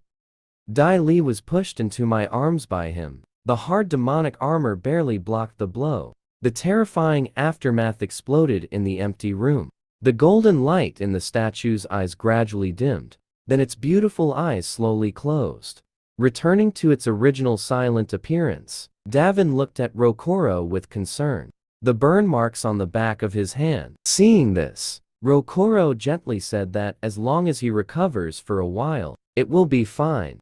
The survivor finally arrived. The course of events. As long as you step over the staircase, you will enter the attack range of the statue. In this, once a sound is made, it will be subjected to a laser attack.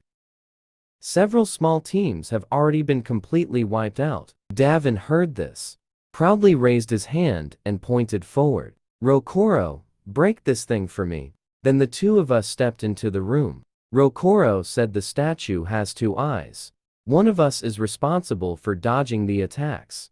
The other is responsible for destroying it. After saying that, I charged forward, attacking the back of the statue.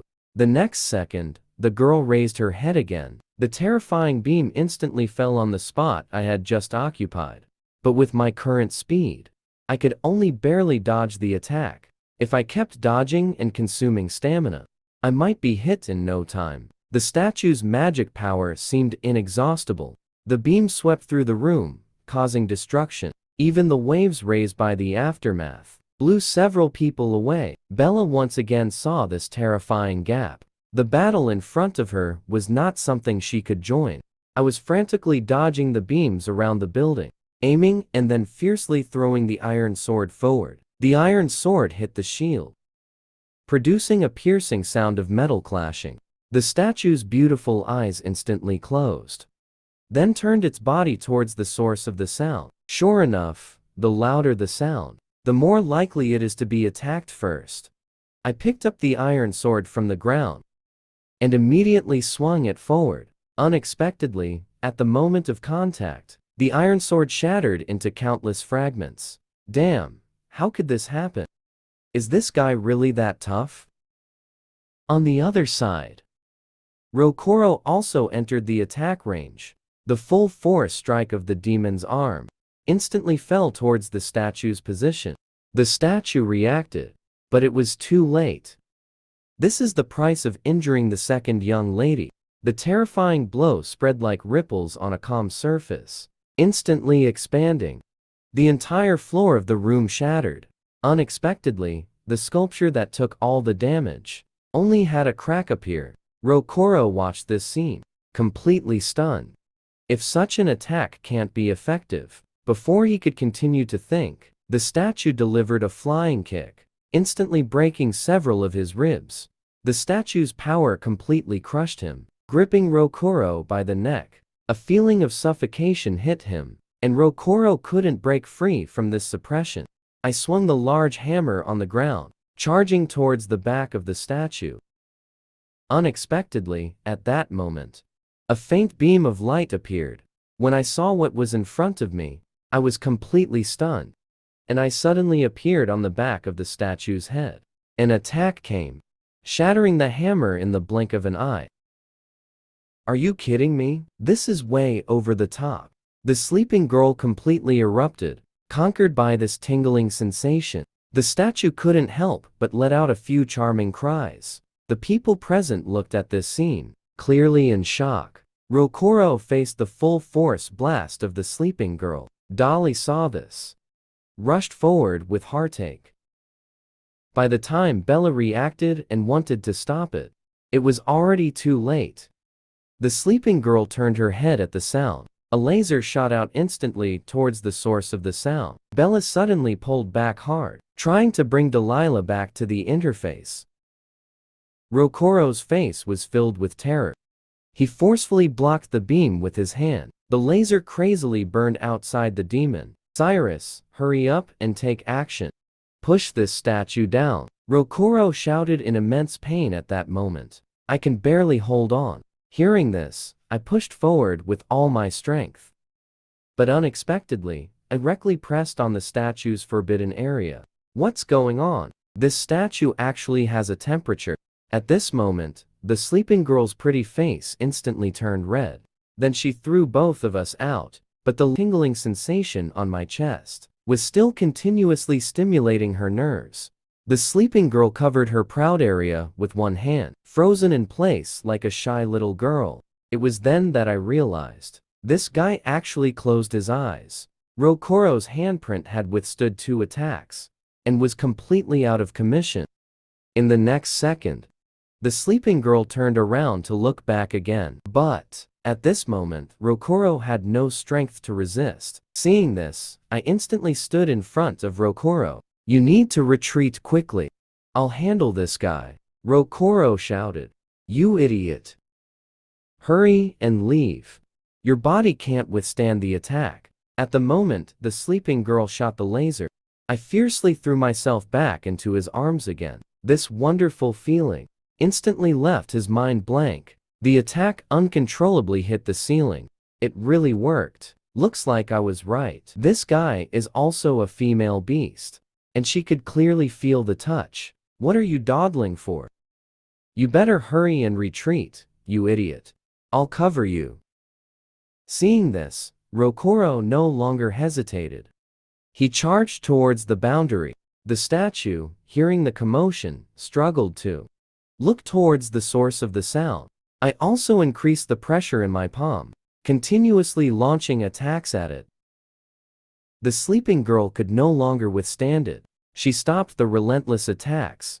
The 2 girls outside the boundary watched the thrilling scene. They couldn't help but blush. Rokoro took the opportunity to hide back in a safe area. This statue is too strange. I underestimated its level of danger. At that moment, the sleeping girl launched another attack at me. After dodging, I reached out to touch the statue. The monster in front of me closed its beautiful eyes as if electrocuted. Then it tightly protected its proud assets. In a panic, it continued to attack in my direction. A few people didn't expect my attack to be so effective. The statue's rays started to go haywire. They couldn't hit anyone. A series of crisp sounds echoed in the arena. The statue girl, not paying attention, got hit again. Her eyes could no longer release lasers. She stood there, gasping for breath. Rokoro looked at this scene in disbelief. This fighting style is simply unfathomable. After I touched the sleeping girl, She instantly became uncontrollable. Seeing this, I pressed the attack. I kissed her on the lips. This time, it completely rendered the sleeping girl unable to resist. Rokoro returned to the safe boundary, painfully clutching his chest. The earlier attack from the statue had clearly penetrated and shattered bones. Seeing this, Bella worriedly said, "You need to expose your chest quickly. I'll help you with some emergency treatment." Upon hearing this, Rokoro didn't hesitate. He tore open the collar. A pair of proud peaks was revealed in front of Bella. Bella, realizing something was off, instantly turned red in the face. "So she is a woman?" Dai Li stared at the statue. If even Rokoro is not a match, can Celis handle it? Rokoro's defense and attack power have long surpassed the average S-class hero. Now, he has lost the ability to continue fighting, watching me play around constantly. The sleeping girl's battle. Rokoro has already confirmed. My combat power is above S-class. The statue's cheeks were burning hot. With shy, tightly closed eyes, this completely eliminated any aggressiveness. Listening to my gradually approaching footsteps, the sleeping girl tightly covered her delicate body. At this moment, I realized she seemed to have no intention of attacking me at all. Moreover, she was desperately avoiding my gaze. It seems this statue not only has a sense of touch, but also has an exceptionally strong reaction to feelings of shame. When shy, she would close her eyes. What a lovely woman. Looking at the girl, whose weaknesses were completely exposed, I charged forward at full speed again. The statue heard the commotion, blocking the proud area. I thought this would make it flawless, not realizing her little belly had already become my target. With a loud bang, the sleeping girl broke free from the base, kicking me solidly. Seeing this, Bella immediately drew her longsword from her back, planning to rush in. But in the next second, a delicate shout echoed again in the arena. The girl was caught by my grip on her foot. A tingling sensation instantly spread throughout her body. Seeing this, Rokoro stopped Bella and said, "Look quickly. If you rush in now, it will interfere with Celis's battle." I saw the entire leg of the sleeping girl was tightly locked by me. Then a loud shout rang out in the arena. The sleeping girl suddenly felt something was wrong and hurriedly tried to break free from me, but my palm had already harshly grazed her neck. The sleeping girl trembled all over. The laser had no accuracy at all, randomly hitting the ground. The power of the laser actually diminished compared to the previous attack. It was completely worlds apart. I looked at the shy girl and smiled softly. Even if I hit now, I wouldn't cause any damage. Suddenly, the statue reached out at full speed. In the next second, it caught me in its palm while I was dodging in the air. Then the girl opened her eyes, and beams of flickering golden light were about to burst forth. Oh, no. This guy plans to use distance to make up for the weakened damage. Seeing this, I didn't struggle at all. Instead, I used my index finger to lift the girl's chin. Under everyone's gaze, I tightly kissed the girl's soft lips. The sound of the system locking on immediately rang out. The three people below stared blankly at the scene before them. The statue's body instantly softened, completely losing the desire to continue attacking. I don't know how long we kissed. The sleeping girl shyly pushed me away with a palm. I then continued to attack the statue's inner heart. I clearly had no movements just now. Instead, you were the one who took the initiative to kiss me, right? The statue, upon hearing this, tightly covered its shy face, and then shrank back in place under everyone's watch. Seeing this, I immediately started making noise in place. Sure enough, the sleeping girl showed no reaction at all, and buried her face tightly into her clothes. I stepped forward to continue, confirming the girl's aggressiveness. Unexpectedly, this guy turned her back with a smack, not willing to pay attention to me. Seeing this, I said to the three, "This guy seems like she won't look up again." You all coming? The true form of the giant dragon by Gelga revealed was actually a tall and slender figure, the stunning beast bird with proud double peaks. Inside the labyrinth, beneath the headquarters of the Hero Association, has already quietly changed, and the group of heroes cannot find it at all to enter the room of the dragon stream judgment blade. The figure of the giant dragon is getting closer to the Syrian city guard. The heroes can only fight desperately on the front line to hinder its advance. Of the S-class control system, the strongest binding technique of Hero Caught can only barely bind by Gelga's toes. In the blink of an eye, it was sent flying hundreds of meters by the dragon's claw. Seeing this, warrior Cassius stepped forward. The spell in his hand ignited instantly. A brilliant golden appeared. Veins bulged on Cassius's forehead. He swung forward with all his might, and then his fists fell like dense raindrops, half landing on by Gelga's joints.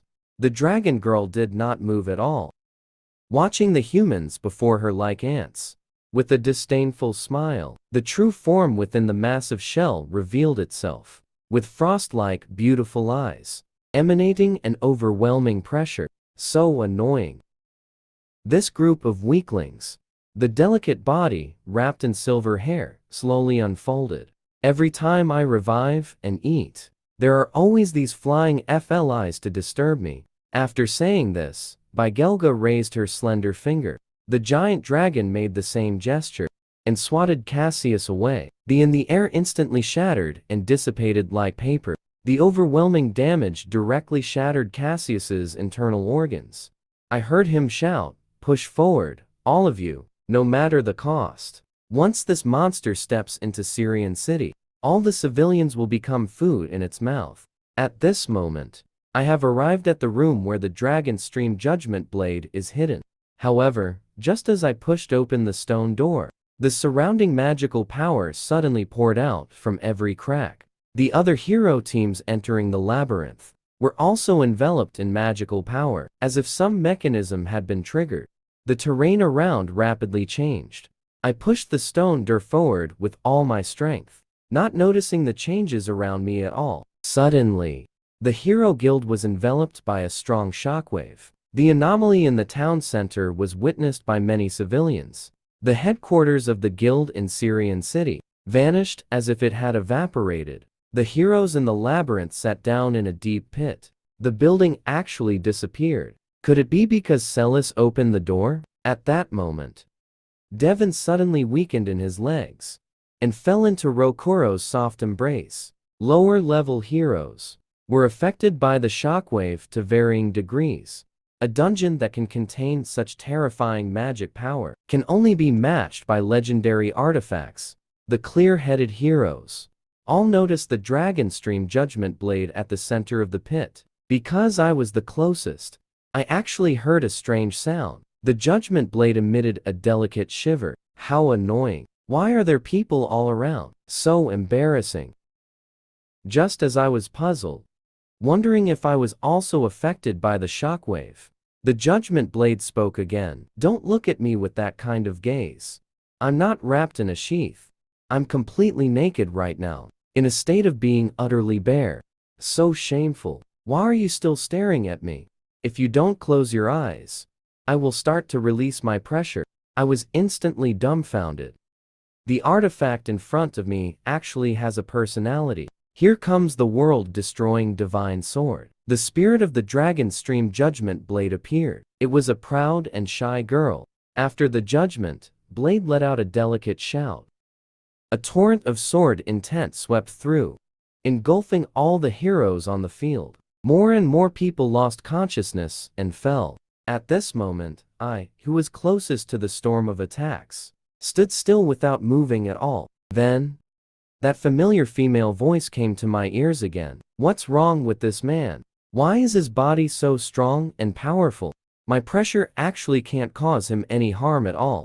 And once the attack touches him, there's a strange tingling sensation. Fan Lyre's eyes were fixed on the judgment blade in front of him. According to the intelligence from headquarters, only those who can withstand the pressure of the demon blade are qualified to step forward and draw the sword. The Dragon Stream Judgment Blade has always been in a dormant state. There shouldn't be any other dangers. Little did he know. At this moment, that shy voice came again. Whoever dares to come close to me, I will definitely kill him. Hearing this, I turned to Bella and said, "Did you hear some strange sounds?"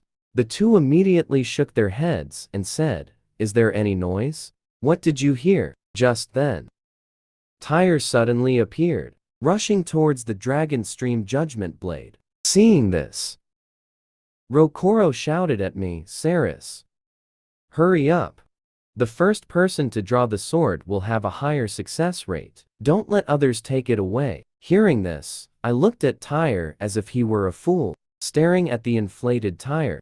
I also blocked the two who were about to rush up. Since he wants to draw the sword, let him go first. In the blink of an eye, Tyre had already reached the Dragon Stream Judgment Blade. The sword spirit within the demon blade saw the newcomer and immediately dodged its delicate body back. "Rude guy. Don't come any closer to me." Tyre was completely unaware of what was about to happen, laughing wildly and saying, "Bella, you better watch closely. Only I am worthy of you." The sword spirit looked at the increasingly approaching man, with nothing but disgust in its eyes. "This guy. Isn't he going to touch that part of me?" He even showed such a lewd expression, tilting its body. It kicked towards Tyr's neck. Then a sword cry echoed throughout the underground city. The legendary armor was instantly shattered into countless pieces.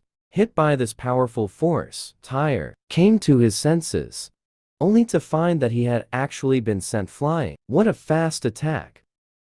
If it were me, I would probably get hit too. I only heard the demon sword murmur. It's been hundreds of years, and humans still haven't changed. They come in and treat others so rudely. Tyre looked at his 2 layers of armor, completely shattered, and couldn't help but feel a wave of fear in his heart. This is a treasure made of deep-sea secret silver. If the attack were just a bit stronger, it would be over. Only then did the group of heroes realize that the information from headquarters was incorrect. The Judgment Blade is surprisingly dangerous. On the contrary, Tyre, over here, suddenly burst into wild laughter. "Who said I failed to draw my sword? This is clearly the test given to me by the Judgment Blade. And the fact that I'm still alive means I passed the trial just now. The Judgment Blade must be extremely happy right now, because the one who can truly draw it has appeared." Upon hearing this, the Judgment Blade immediately began to twist its body and speak. "What are you disgusting guy talking about? It clearly just wants to kill you."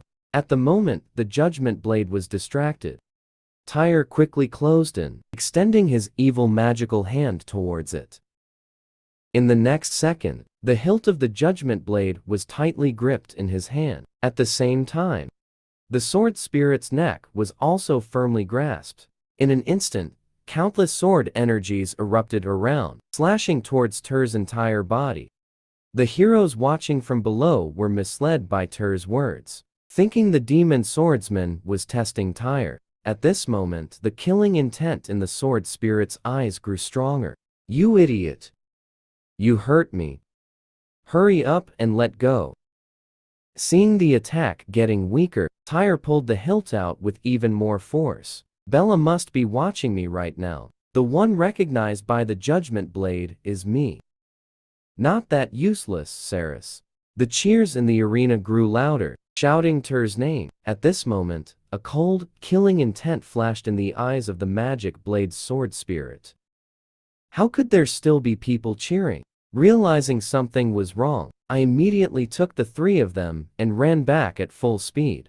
The Judgment Blade really seems to be angry.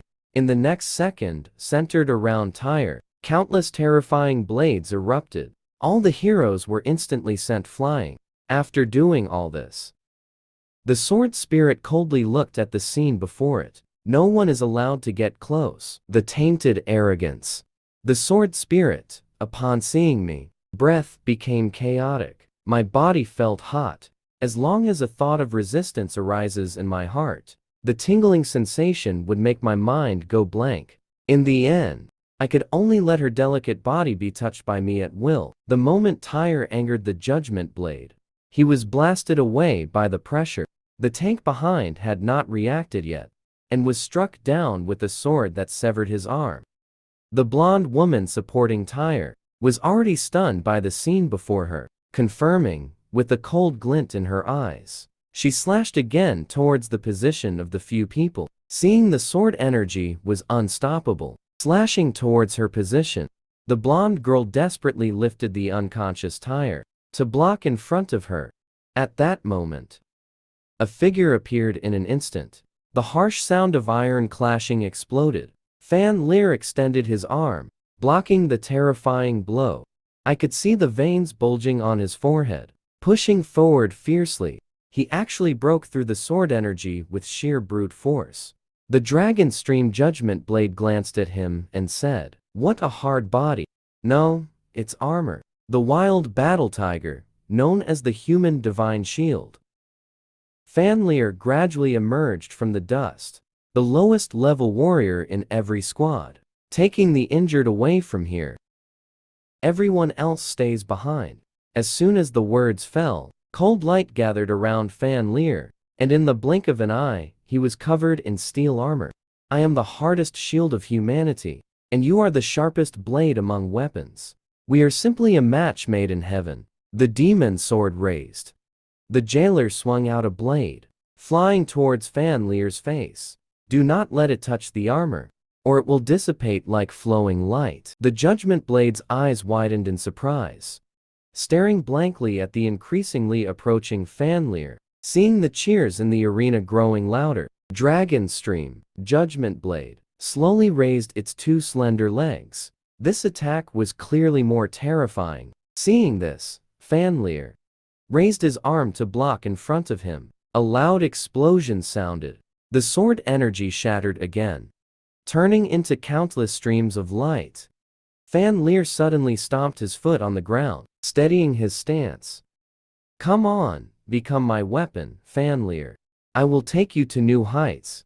The demon sword's eyes were filled with disdain, coldly saying, "Then let's take this a bit seriously. With a reckless guy like you, you are not worthy of being my master." The judgment blade's beautiful leg was raised high, not giving Fan Lear any time to react. To shred. All the slashes instantly appeared on the armor. Fan Lear's armor was like paper, sliced into fragments. A strong sense of dizziness hit him. Fan Lear couldn't hold on and fell to the ground. Could it be that I can't even touch the hilt? Fan Lear pushed away the approaching hero who was trying to help, and then fiercely said, "You don't need to worry about me. Hurry up and pull out the sword." The faces of the heroes were filled with fear. Even Lord Fan Lear has failed. It seems the demon sword has completely awakened. Seeing this, Fan Lear roared, "Don't think staying in the town is safer than the front lines. Do you know how many heroes have died in the dragon's mouth? If even one person leaves, I will treat them as a deserter and kill them." The judgment blade looked at this scene and sighed in relief. It seems humans have witnessed my power, and no longer dare to come and pull the sword. As everyone was at a standstill, I had already appeared in front of the judgment blade. Based on the experience of Teal being cut just now, if one forcibly pulls the hilt, it would harm the sword spirit's neck. So, that means the sword body actually represents the various parts of the sword spirit. I immediately activated the system and locked onto the judgment blade. The sword spirit, who had not yet detected anything unusual, met my gaze. For some reason, it always shyly avoided it. Fan Lear showed no fear upon seeing me, and moved closer to the judgment blade, then angrily pointed at the heroes behind him. "You bunch of useless people are really not as good as an F-rank hero. His soul is many times stronger than yours." Hearing this, I could only feel wronged, and moved towards the delicate body of the sword spirit. Before long, the breath of the judgment blade began to become erratic. A strange feeling filled my mind. What is happening to me? Why is it that when I meet the gaze of this human, I feel a tingling sensation and an impulse to leap into his arms? Even the righteous me cannot avoid it. The sword spirit's too glaring killing intense left the judgment blade's mind blank. Clearly, I was staring at his body without any avoidance, but he did not show the slightest feeling of rejection. Unknowingly, I was already standing in front of the judgment blade. The sword spirit shyly lowered its head and murmured that it couldn't let him get any closer. I must scare him away.